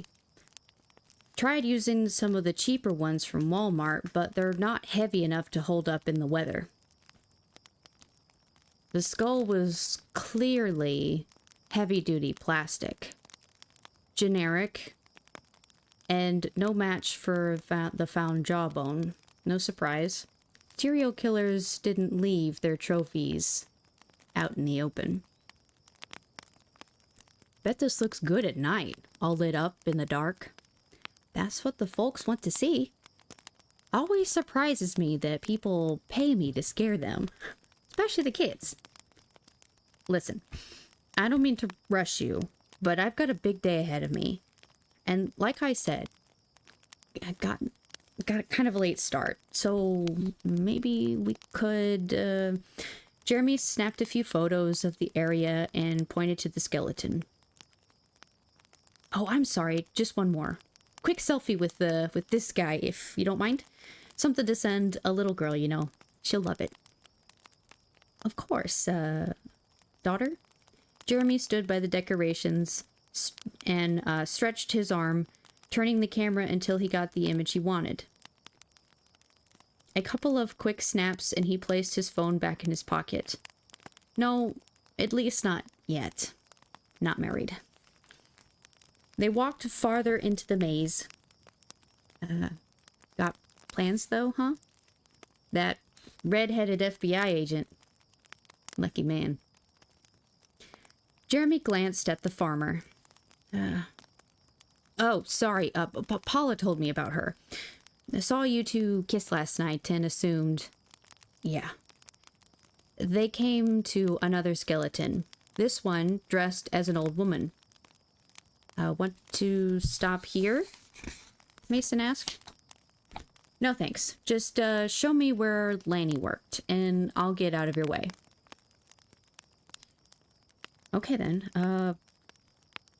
Right up around the next corner. A few dozen steps later, Jeremy stood in a small opening cut back into the corn. A few hay bales stacked on each other. Couple of pumpkins, wooden box behind the hay with spare flashlights. A bunch of... nothing. This is it, Mason said. He'd hang out here or move up or down the paths a little, jump out and scare folks, then slip back into position and wait for the next group. Did Officer Obian have any questions about the maze? Anything unusual? Nope. Nothing out of the ordinary. Fact is, there's not a lot to it. A few decorations stuck in some trails surrounded by corn.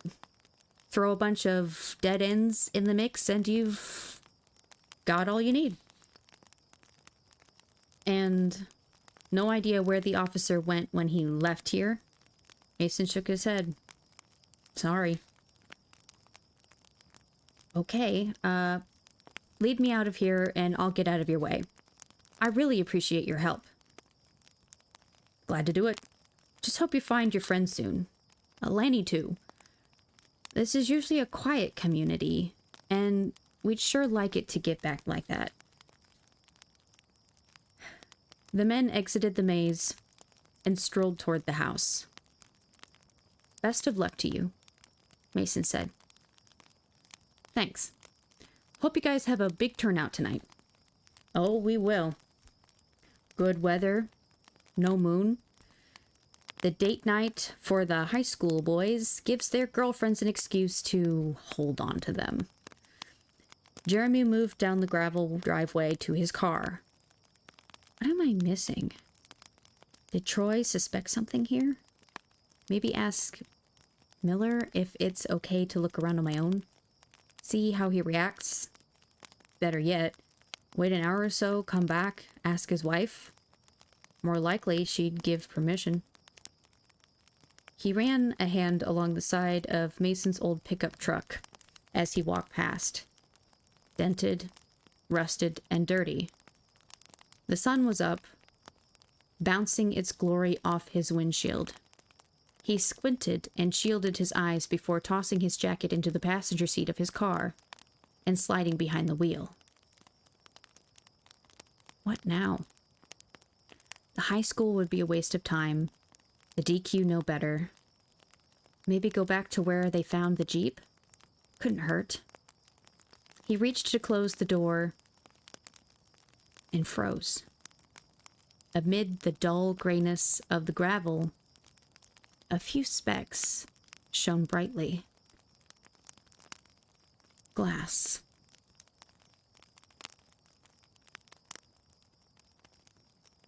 He leaned down and picked up a few pieces, rolling the shards in his palm, studying them. Hard to be sure, but could be from a car window. Could be. He pulled the door closed and peered toward the house. Mason Miller stood there, watching. Jeremy smiled and gave an unreturned half-wave. He backed his car in an arc, glanced at the special agricultural license plates on Miller's pickup, and drove toward the road. A quick look in his rearview mirror told him all he needed to know. The man still stood there, arms crossed, wide stance. A spasm shot through Jeremy's left leg. He winced and gripped the steering wheel tighter. Momentary pain. A bare hint of the agony he would inflict on Mason Miller when the evidence of his crimes was found.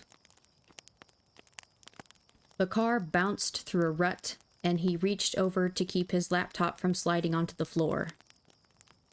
The touchscreen flicked on, and he glanced at the image. A magnificent creature with a fluffy orange body ascended with thin black stripes, 2 long fat legs, and 2 skinny short ones. Rebecca's tiger.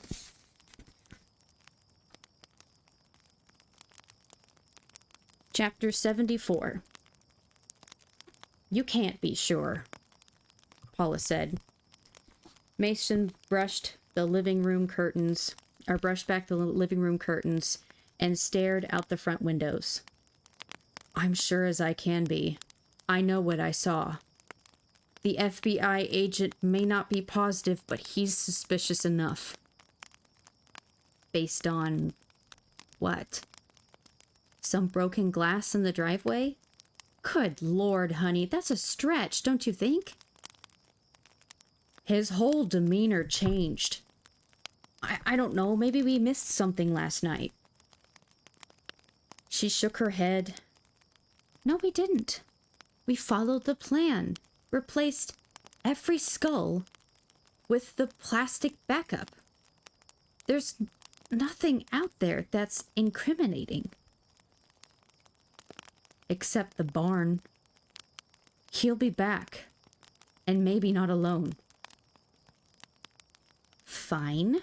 If he comes back, we'll deal with the situation then. Take the next step in the plan if we have to. But worrying about it is never solved anything. He sank into the warm leather recliner and raised the footrest. Not worried, Paula. We both figured it'd come to this eventually. I'm ready as I can be. Her jaw jutted forward. We could leave, take the boys from school and just go. He yawned and scratched his stomach. Could you do that, baby? She sighed. No more than you could. I'm not leaving the farm. It's who we are. Ashes to ashes, dust to dust. No matter what happens, this is where I want to be. Understand? I do. Fair enough, then. If he comes back, you know your job. I'll do what I've always done, Mason. Protect the farm and the family. He stretched and leaned his recliner all the way back. Got a big afternoon ahead.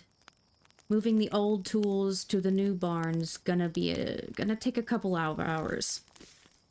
I believe I'm going to take a nap. Long as you don't tell nobody.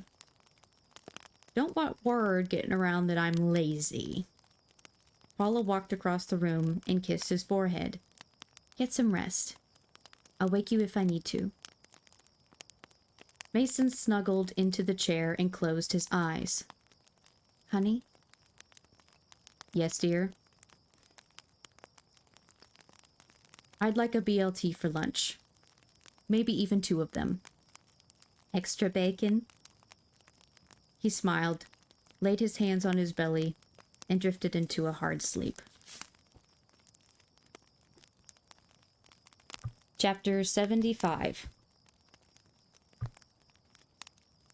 Photographs covered the conference room table.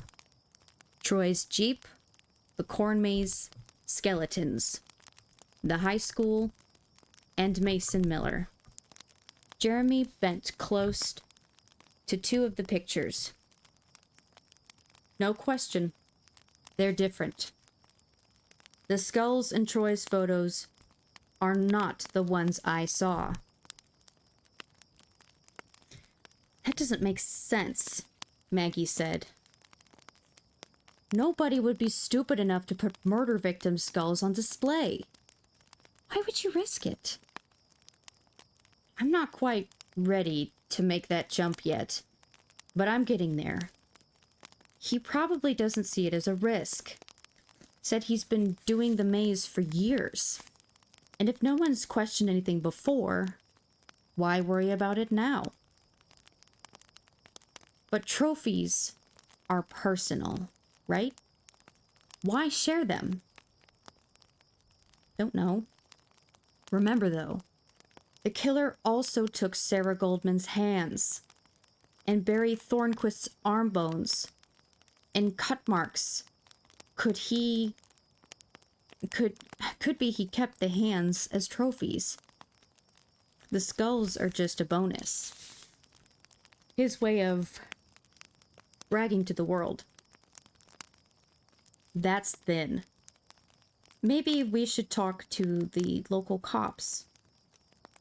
See if they've got any info on Miller that might enhance the theory.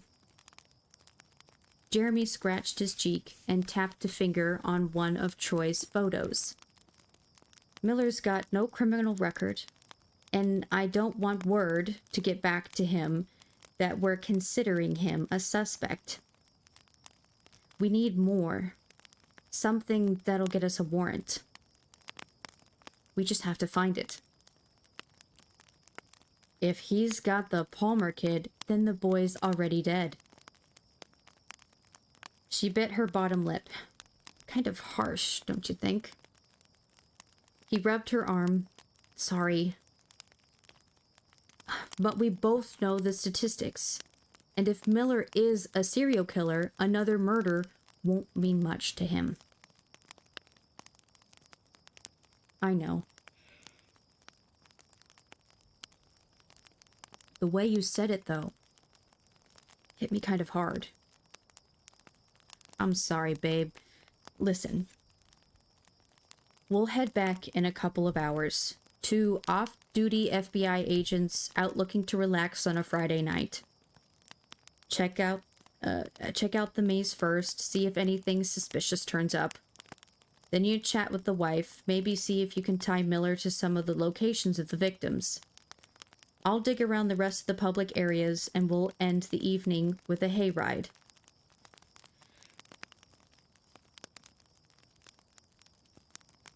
She picked up one of the photos. Look at him. The way he's staring at you. I don't like it. Can't arrest a guy for looking at me.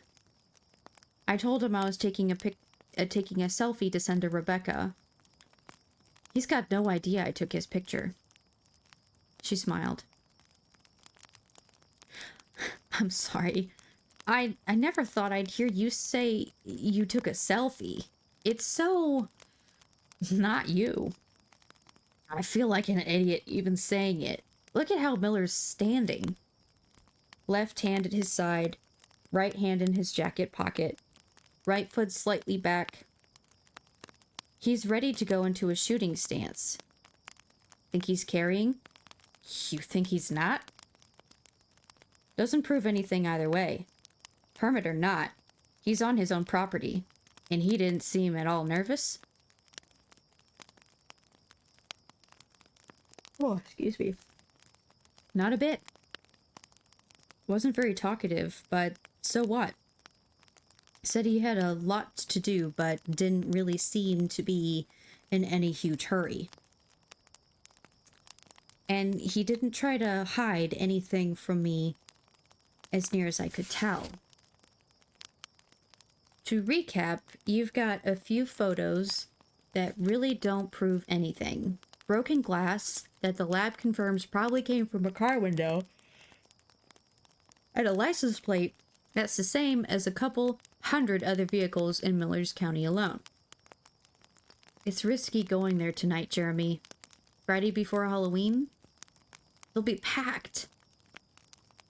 That's what I'm counting on. Miller will be distracted. Give me time to wander around on my own.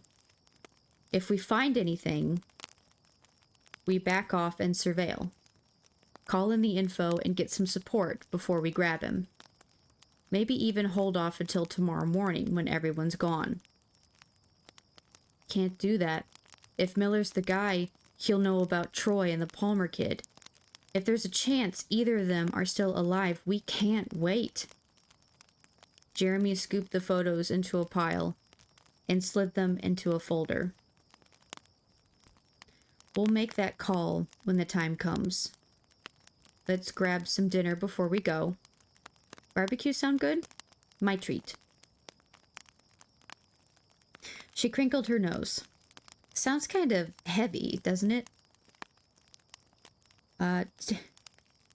Tell them you want slaw on top. Trust me on this. Oh, and bring your laptop. For what? Thought we might Skype with a little girl I know. Help me get my head on straight before we go out to the Miller place. I mean, if it's okay with her mom. She stood and scooped up her computer. Slaw, huh? Sounds disgusting.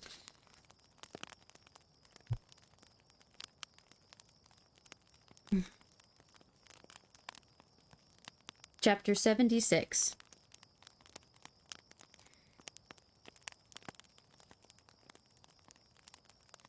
Oh, excuse me. Guess your FBI friends aren't coming, Paula said. Mason watched another group of teenagers enter the maze. Not today, at least. Getting dark and too many people around. Too risky. Maybe they're not coming at all. They'll be here. He wrapped his arm around her waist. Maybe. Just checked on Lucas out front.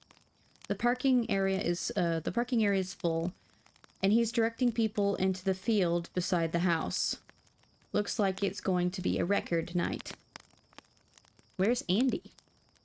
Got him helping out at the concession stand. Popcorn and candy bars only.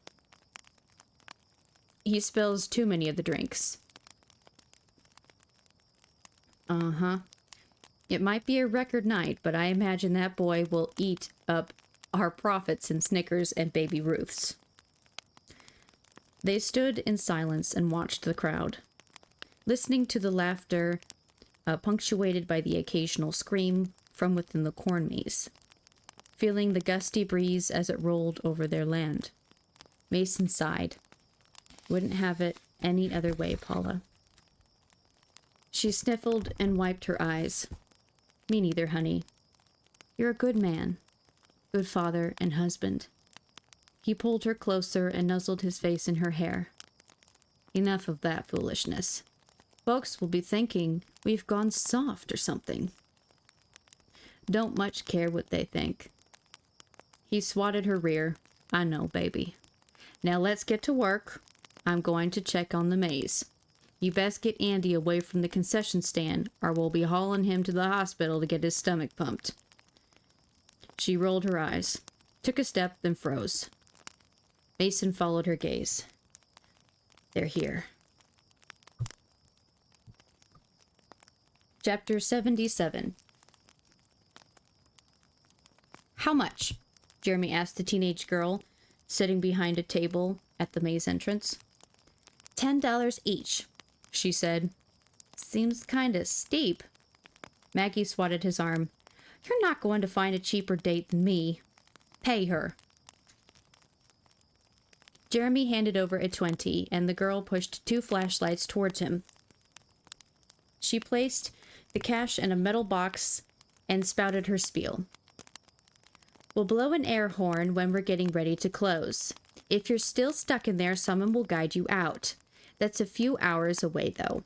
There's spare flashlights and batteries in there, so if yours dies, just let one of the workers know. There'll be a box at the exit for you to leave your flashlights. Oh, and please, don't touch any of the decorations. That happens a lot? Jeremy asked. The girl squished her nose and peered at them through her red-framed glasses. Does what happen a lot? People mess with the stuff in the maze. Not really. We're just supposed to say it. I mean, sometimes a pumpkin gets busted, but that's about it. Jeremy flickered on the flashlights and checked the brightness of the beams. Wish us luck. Oh, and somebody stole one of the skeletons once. At least that's what they said at school. He glanced at Maggie, then back at the girl. That's so? Yeah, but that's what Lucas told me. Lucas? The miller's oldest boy. Y'all have a good time now. She smiled and held out her hand to the teenage boy in line behind them. Hey, Billy, you by yourself tonight? The agents moved a few steps into the maze and stood to the path side. What are you thinking? Maggie said. The jawbone they found. That's the connection. If one of the miller's skulls did get stolen, maybe that's where the jawbone came from. Could be, but even if it did, you're not going to find the others in here. These skulls aren't the same. Miller will say he swapped them out every now and then for whatever reason. Yeah, but think about it. What if Lanny saw something, figured it out, or asked the wrong question? Maggie frowned. That might explain a lot.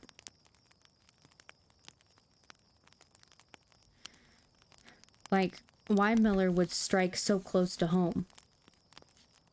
It's a panic move, but without some evidence, still not enough for a warrant. Jeremy stared off into the corn, listening as the piped-in Halloween music overpowered the rustling of the dry stalks. Groups of people, mostly kids, ran past, eager to dive into the dark maze. One couple strolled by, holding hands and whispering to each other. He watched until they rounded the corner, then spun toward Maggie. The hands. Where is he keeping the victim's hands? Miller wouldn't let them get too far away. Maybe they're tucked in the scarecrows, hidden so only he knows.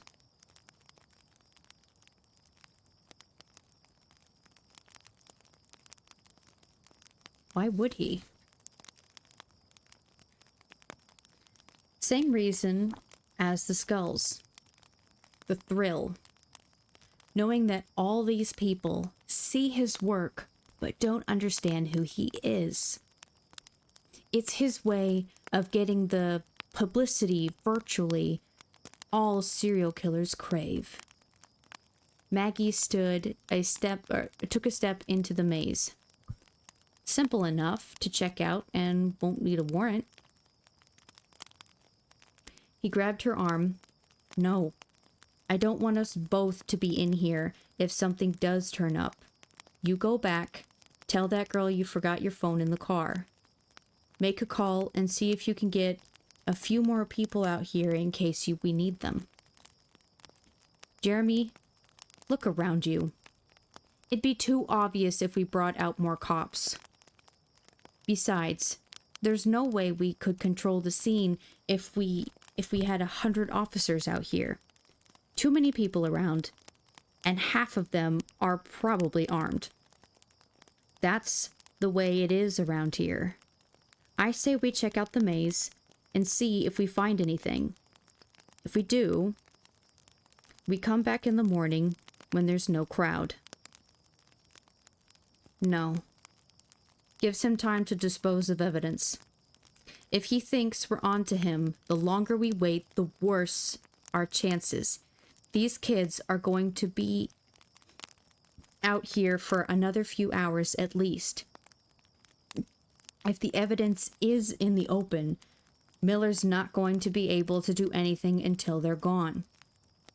Go to the car and make the calls, but tell everyone to keep it low-key. Personal vehicles only. The last thing we need is a bunch of lights and sirens pulling up in here. If it is Miller and we spook him, no telling what he may do. Why can't I stay with you? I can make the calls here just as easily and watch your back too. We need eyes outside the maze in case Miller makes a run for it. Chances are, he knows we're here. I don't like it. Sounds like you're protecting me. He kissed her forehead. Heck of a date, huh? And I'm covering all bases, not protecting you. I'll call you in a few minutes.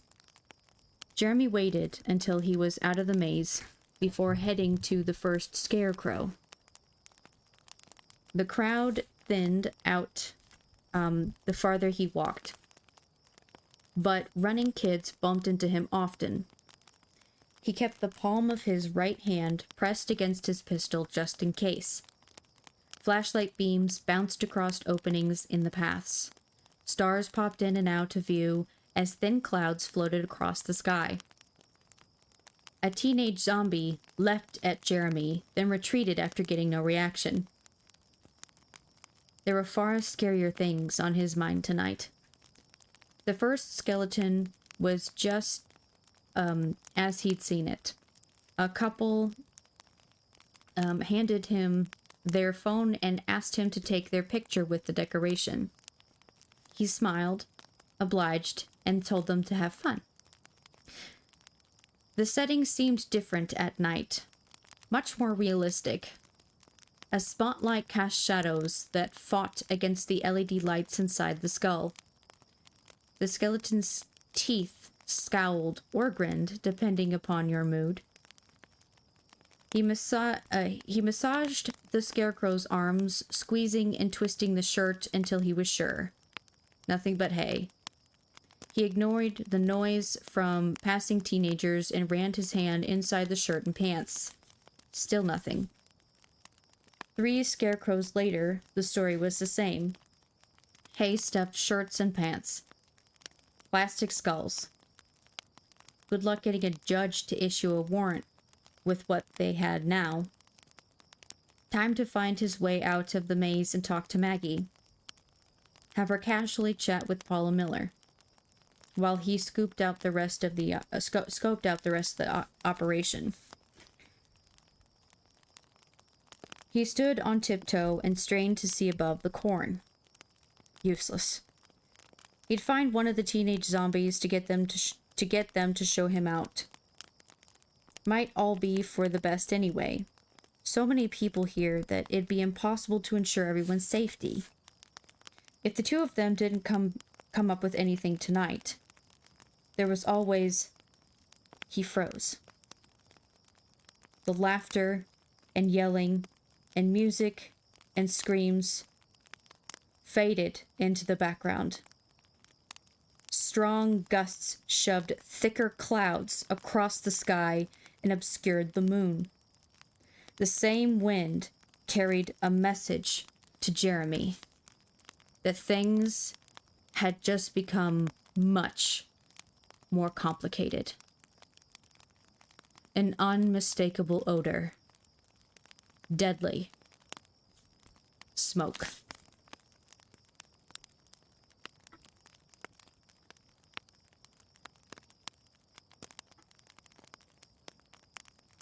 Chapter 78. Jeremy grabbed his cell phone and hit the speed dial. Maggie, I smell smoke. Can you see anything? Yeah, I smell it too, but I don't see anything. I'm out front where the pumpkins are. It could be someone down the road burning trash, maybe a bonfire? I made the call to the TBI and they're rounding up some... There! Looks like the smoke is coming from the old barn. Wonder if Miller's in there burning evidence. Heading over now. Maggie, stop. Call 911 and wait for me. If that thing's on fire, we've got to get these people out of the maze before we do anything else. This thing will go up like a tinderbox if sparks hit the corn. I'm going to head to the entrance. You get them to sound the air horn to evacuate. On it. Call me back. He ran to the closest scarecrow, stacked a few hay bales, and climbed on top. The entrance was off to his left, 2 minutes away. Maybe less if he took a straight path through the corn. No way to keep his orientation, though. He'd have to...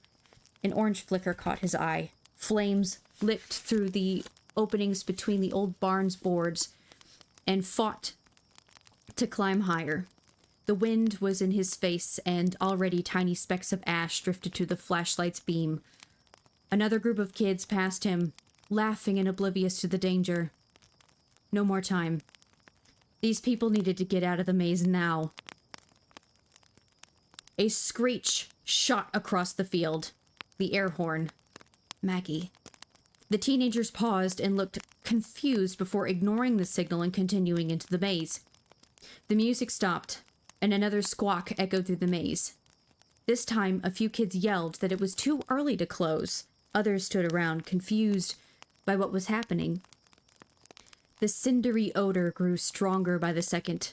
Within a minute, 2 at the most, there'd be no mistaking it. The kids would figure out something was burning, and it'd only take 1 or 2 people to panic before the situation turned from dangerous to deadly. He had to get them out. Now. He pointed to one of the older boys. You! What's going on? Jeremy pointed toward the entrance, the shortest path out of the maze. Take them that way, straight through the corn. Trample down as much as you can on your way out, but hurry. Mr. Miller will get mad if we go! 10 steps, then turn around and look for me. I'll direct you. 10 more steps, then turn back around. Got it? One of the girls in the group tilted her nose into the air. Smoke? Do you smell smoke? The others' eyes widened, and they began scanning the area with their flashlights, searching for the source of the potential threat. Jeremy pointed at the boy again. Hey! That way! I'm counting on you to get them out. Others will be behind you, so you leave a trail. Move fast, but stay focused on me. The air horn sounded again. This time, one long continuous blast. Yelling erupted from the sections of the maze. Hopefully, the zombie guides are doing their job and clearing the cornfield. The distant wailing of sirens echoed. Fire or police. At this point, it didn't matter. He'd take any help he could get. He motioned slightly left to the boy leading the group out. Another minute and they'd be safe. So many others, though. There was time. As long as no one panicked, they'd make it out safely. A loud series of screams came from his left, then another from behind him. He spun around and paused. Nanosecond before cursing. Tiny flickers of orange grew everywhere. The sparks had found the maze.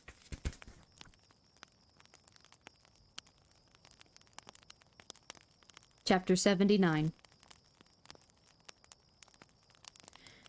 Mason Miller perched in the combine harvester, watching the FBI agent move further into the maze. From his vantage point in the machine's cab, a good 9 feet plus off the ground, he could still make out shapes as flashlight beams danced through the cornfield. Such a shame it had to end this way. Though it was worth it. His family and his farm would be protected. They'd go on without him. They were strong. He'd made sure of that. The boys knew their duties, how to farm and hunt, take care of the land and the animals, love their family, watch over their mom, and Paula, his sweetheart since high school. Love without limits, willing to accept him as he was. He'd given his permission that if she found another man, she was free to remarry. She'd rolled her eyes and laughed, told him she'd already had a couple of guys lined up, and then kissed him deeply and wept. But the farm goes to the boys. A twinge of regret that there could be others hurt. His neighbors. Good folks, mostly. Lanny had been a mistake, but an unavoidable one. In a minute, the boy would be nothing more than bits and pieces of bone scattered across acres of farmland. Paula had started the fire right on time.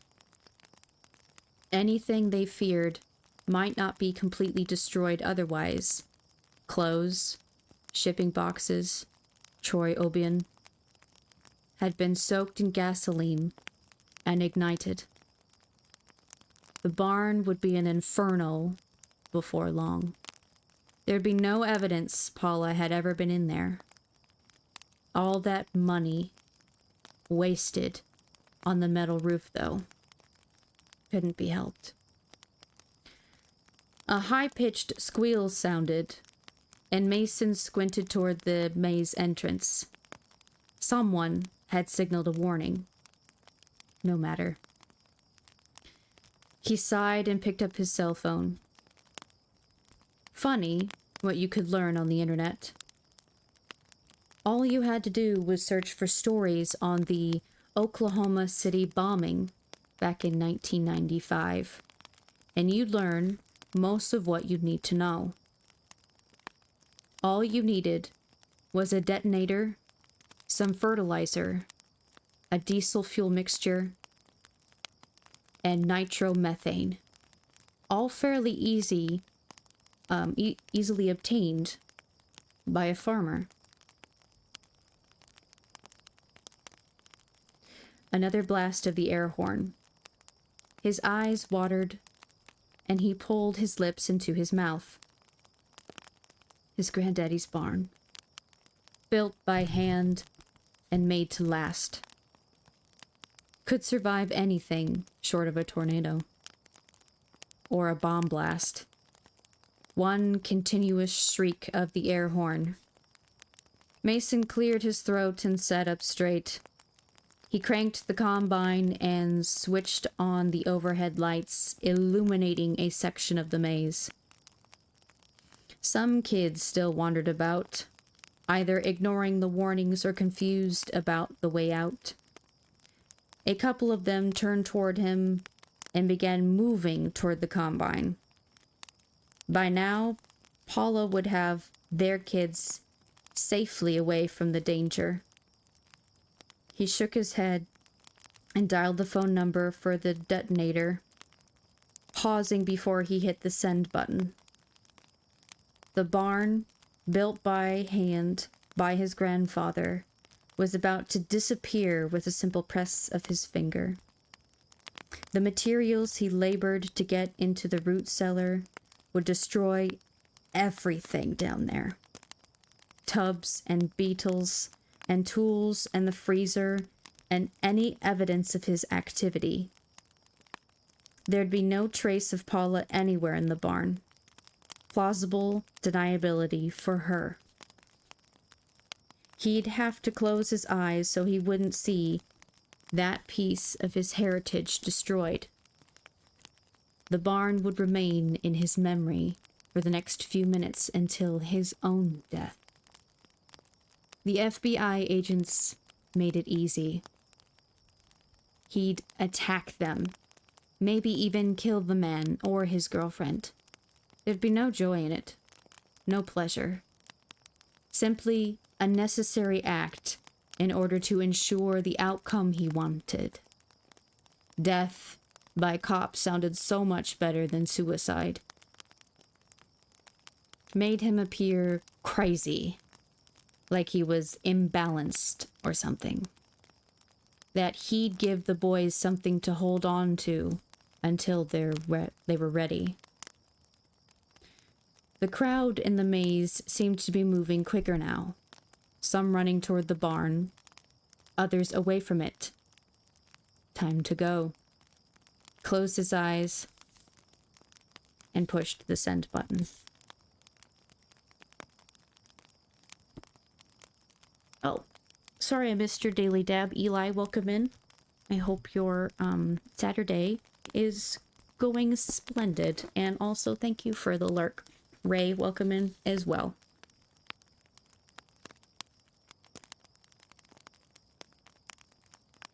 Chapter 80.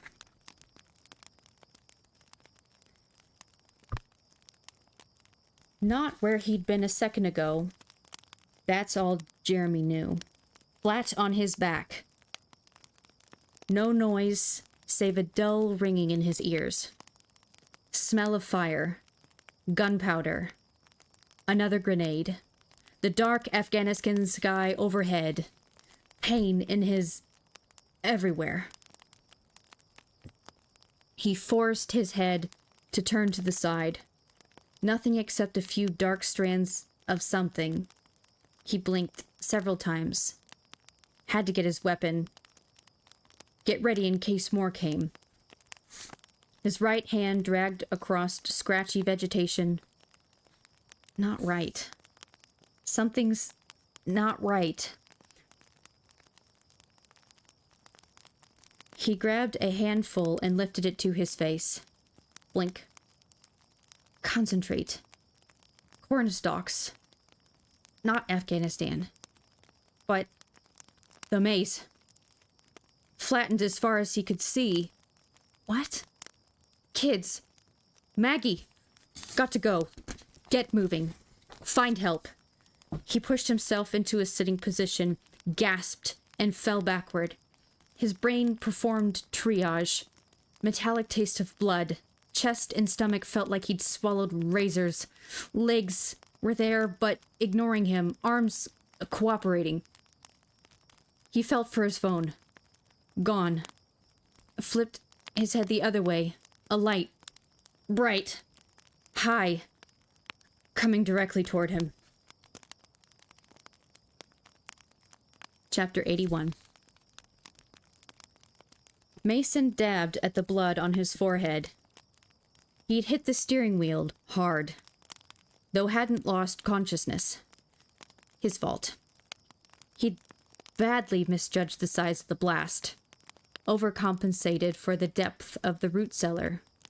Somehow, the Combine's windshield remained intact, though covered in dirt, debris, and who knows what else. A piece of clothing, t-shirt, hung limply on the outside left mirror. The old barn was gone, obscured by a cloud of dust. Wouldn't be anything except a crater to see anyway.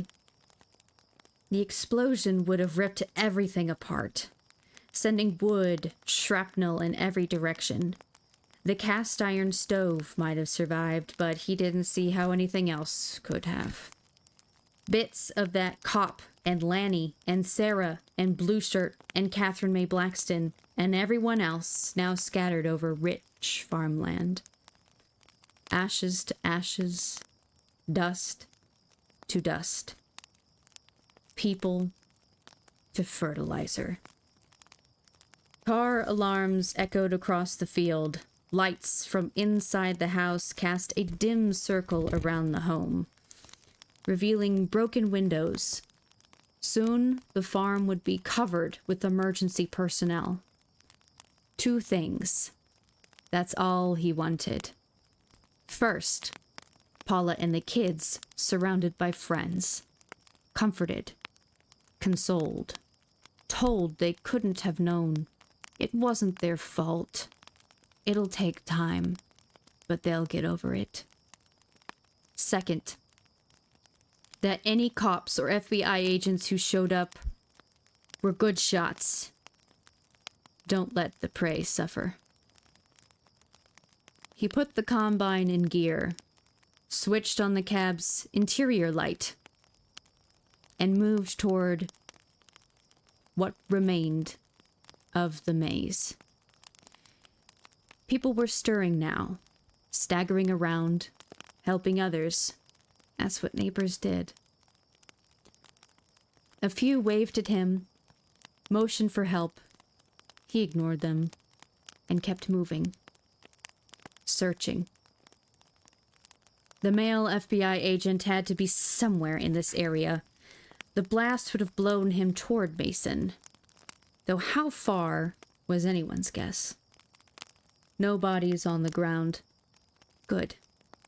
No serious injuries, at least at this distance. Only one person had to die today. 2, if the Fed or his girlfriend didn't kill him in time.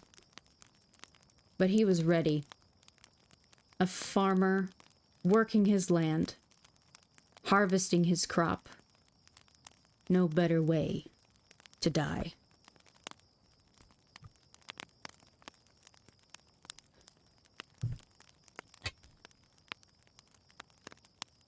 Chapter 82. Jeremy struggled onto all fours and closed his eyes. Deep breaths. There'd be injured. And Miller, still out there somewhere, had to make sure help was coming. A wave of nausea pounced, and he spewed his lunch on the ground. Too dark to be sure, but likely there'd be blood mixed in. He straightened and ran the back of his hand across his mouth. Hearing was returning to his right ear, and he could make out the wah-wahing of the car alarms nearby. Shadowy figures moved about, a few running, some staggering, one falling. He pushed himself off the ground, stood for a heartbeat, and then dropped to one knee. A hand on his back. A young voice. "You okay?" He nodded. "Help the others." The voice hurried off, and Jeremy stood again, extending his arms to maintain his balance. Electricity shot a warning signal down his left leg. It wasn't going to hold him up for long. Too much damage. Both new and old. He searched for a landmark to regain his bearings. Figure out where to go. A flashing blue light bounced off the house. The police were here. More would come. Many more. An enormous cloud of dust now filled the sky. Whatever had exploded had been big. Fuel drums stored in the barn, probably. More voices filtered in now. Some were behind, screaming. Pain or grief, he couldn't tell. There. A broken board. Part of a plastic skull still attached. He shuffled to it, knelt, and pushed himself up again, and wedged the wood under his left armpit, a makeshift crutch. The white lights brighter now. He shaded his eyes and squinted. Farm equipment, lighting up part of the area. Smart move. Needs to stop, though. Going to run over someone if he gets much closer. Chapter 83. That's him. The FBI agent wobbled, but remained standing. Mason turned slightly right, placing the man dead center in his windshield. He switched on the 16-foot wide front reel and set its speed at maximum. Broken corn stalks sailed through the air as the contraption shoved everything in its path toward the cutter bar, up a conveyor, and to the augers and threshing drum. Effective for grain. Probably make quite a mess with flesh and bone. But as you sow, so shall you reap. Large pieces of debris still fluttered to earth around the combine. Paper plates, candy wrappers, styrofoam cups. The concession stand must have been hit hard. Mr. FBI hadn't moved. He had no idea what was coming. And once he figured it out, well, Mason played fair. The cab's light remained on, illuminating the driver. If the man was fast enough, he could get off several shots. If not, the redhead would have to finish the job. Of course, by then her boyfriend would have made it through the combine's threshing drum. Not as thorough as the grinder, but quite effective nonetheless. Off to the left, several people shouted and waved their arms over their heads, motioning for his attention. Yell all you want. Not stopping for anyone. Not now. Not ever. One of the group broke off and ran toward him. A kid, pointing back at something. Mason leaned forward over the steering wheel. Not something. Someone. A figure on the ground. Kind of small and not moving. Had to be a kid. Mason ran a hand across his mouth, squinted toward the scene. This distance from the explosion, they'd be okay. Injured, maybe, but not too bad. He angled the combine to the left, keeping the FBI agent in his line of vision. The harvester's overhead lights flooded the area around the injured child. A teenager, his zombie makeup smeared, hunched over the youngster. 3 others stood in a semicircle around him. On the ground beside them, Mason swallowed the bile rising in his throat and wished he was already dead. A camouflage ball cap. Faded orange tee. No. Lots of kids wore those, didn't they? Paula would have protected the boys. And he was safe somewhere, had to be. But he knew. A spasm shook the boy, and the others moved a step back. One of the teenagers turned and threw up. The combine's noise hid the screams, but his son's face told him. Andy, his boy, was in terrible pain. The children should have been far enough away, safe from any danger, but the explosion had been bigger than expected. What about Lucas and Paula? Were they injured? Or worse? He'd been forced to act too quickly. If the FBI agents had stayed away, this wouldn't have happened. Why come here when they had to know something like this could happen? If they wanted to arrest him, they could have done it when he was alone. Not here, when his family might be in danger. His body shook as if a cold chill gripped him and wouldn't turn loose. they'd pay for hurting his boy, for making one so young suffer. He looked away from Andy, unable to bear the agony. In his back pocket, the buck knife waited, handed down to him from his dad, its whittling days long past, the blade still sharp and eager. One more job to do. He stopped the combine, brushed a hand under each eye, and climbed down. Chapter 84. Finally, the combine had stopped, and Jeremy shaded his eyes to get a better look at the driver. Mason Miller. Jeremy's fingers closed around his Glock's grip, and he exhaled deeply. Thank God it hadn't been thrown clear. His throat burned. Whether from dust, blood, or both, he couldn't tell. And his midsection begged him to fall into fetal position or risk ripping his insides apart. 2 police cars pulled behind the house. Distant sirens echoed that additional help was closing in.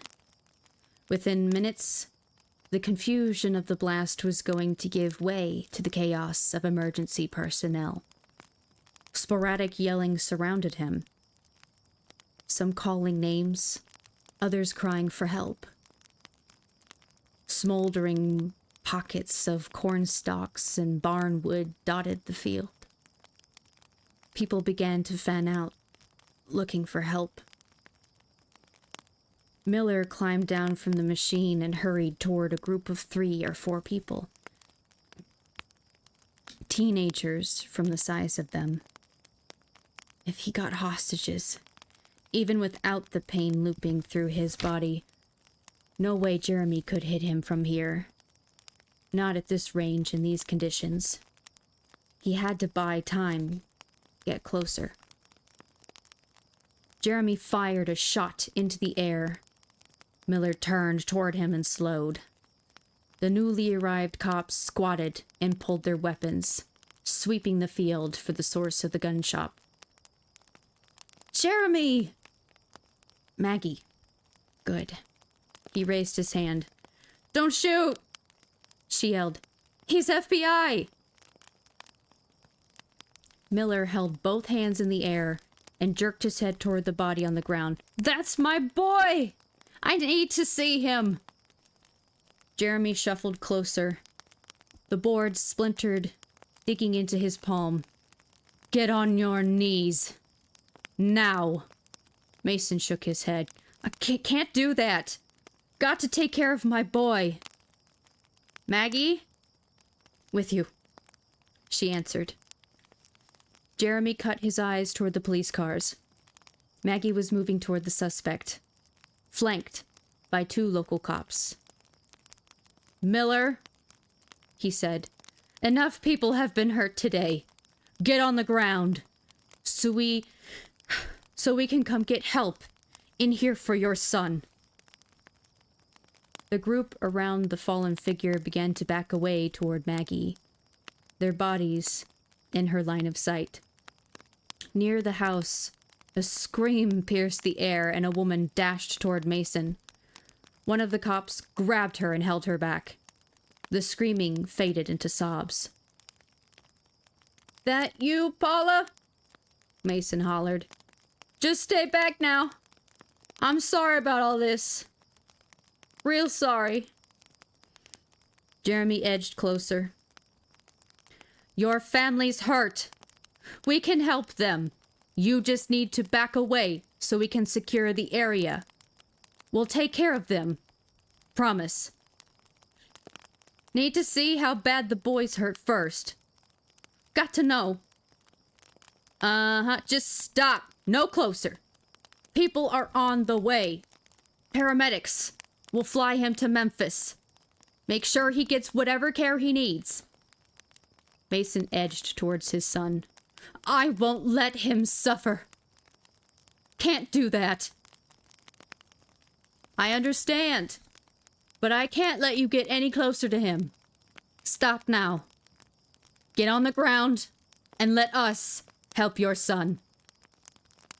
Another spasm rocked the boy's body for several heartbeats. A low moan. A gasp. Nothing. Mason hesitated, shoulders slumped, and then resumed the slow walk toward his son. I love my family. Make sure they know that. Not good. Miller had already decided how this was going to end. Jeremy kept moving. Another 10 yards at least before he'd have a chance of hitting Miller. He fired another shot in the air. It doesn't have to be like this. We can all go on. Live another day. Mason stopped, held his hands out, and squatted. Slowly, he scooped up some dirt and watched it drift through his fingers. Don't think so. Locked in a cell's no way to live. Let my partner check the boy. Just lie on the ground there. And Mason leapt and came at him in a full sprint, his right hand reaching for his back pocket. 5 seconds, max, before he closed the distance between them. Gun! Jeremy, get down! Maggie. The harvester's lights outlined Miller, casting a long shadow bouncing directly toward Jeremy. He let the crutch fall and swung his left hand up to support his weapon before squeezing off 2 shots. Center mass. Miller careened into him, sending both men to the ground. Jeremy gasped in pain as the farmer's knife sliced into his shoulder. He rolled to his right and screamed as a coughing fit brought new levels of agony to his body. Got to get up. Find Maggie. Warn. His vision blurred, then black as the pain became secondary to letting go of life. A voice yelled through a tunnel. Stay down! Maggie. He forced one eyelid open. Miller, now on his knees, swung his right arm toward Maggie. 2 shots. A 2-shot burst from her. Then the man's torso slumped backward on top of his legs. More screaming. Paula Miller. Sirens. Lots of them. Hands on him. A face. Maggie. Surrounded by disappearing stars. Her mouth moving. Gibberish. He coughed again. 1,000 tiny steel knives sliced through his organs. Smile at her. Beautiful Maggie. Epilogue. Jeremy stared at the IV as it dripped its contents into the tube, snaking from his arm. 3rd bag this morning, the doctor had said. No wonder he had to pee so badly. Babe, I hate to ask, but Maggie rolled her eyes. I'm telling the nurse to put the catheter back in. I'm pretty sure she'd be happy to get a little payback. Uh-huh. Word on the floor is they're planning a party on your discharge date. Which is... when? She shook her head and handed him a stack of envelopes. When you're healed, and not a minute before. Between the concussion, collapsed lung, stab wound in your shoulder, and the spike of wood they pulled out of your leg, it'll be a while. Got nowhere to go anyway. He winked at her. Food's not very good, but my nurse is kind of cute. She rolled her eyes and shook her head. Seriously, if I was looking for another job, and I'm not, I'd go to nursing school. Seems like I spend more time in hospitals with you than I do anywhere else. Anytime you want to practice playing nurse, I'll be happy to assist.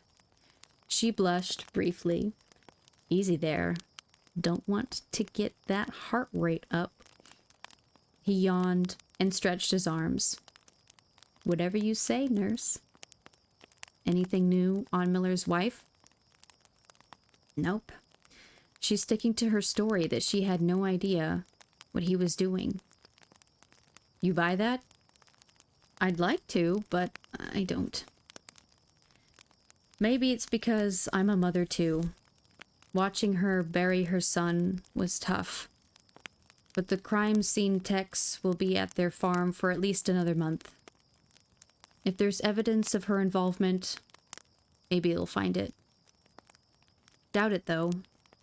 Not much less left. The press is saying it's a miracle only 3 people were killed. Not counting Miller's victims, however many that may be. Probably never know for sure. Of course, you could stick around at the bureau and help them investigate the scene. The press would have a field day if someone hinted to them you were being forced out. He shook his head. Time to move on. Best for all of us. He sorted the morning's mail delivery. Most were from people at the bureau he didn't know. Huh. This one's from Randy Clark, thanking me. He said he wants to get together when I feel up to it. Randy Clark? Jeremy handed her the card. Catherine Mae Blackston's ex-husband. Put it up there next to the one from Rebecca. You know what to do with the rest.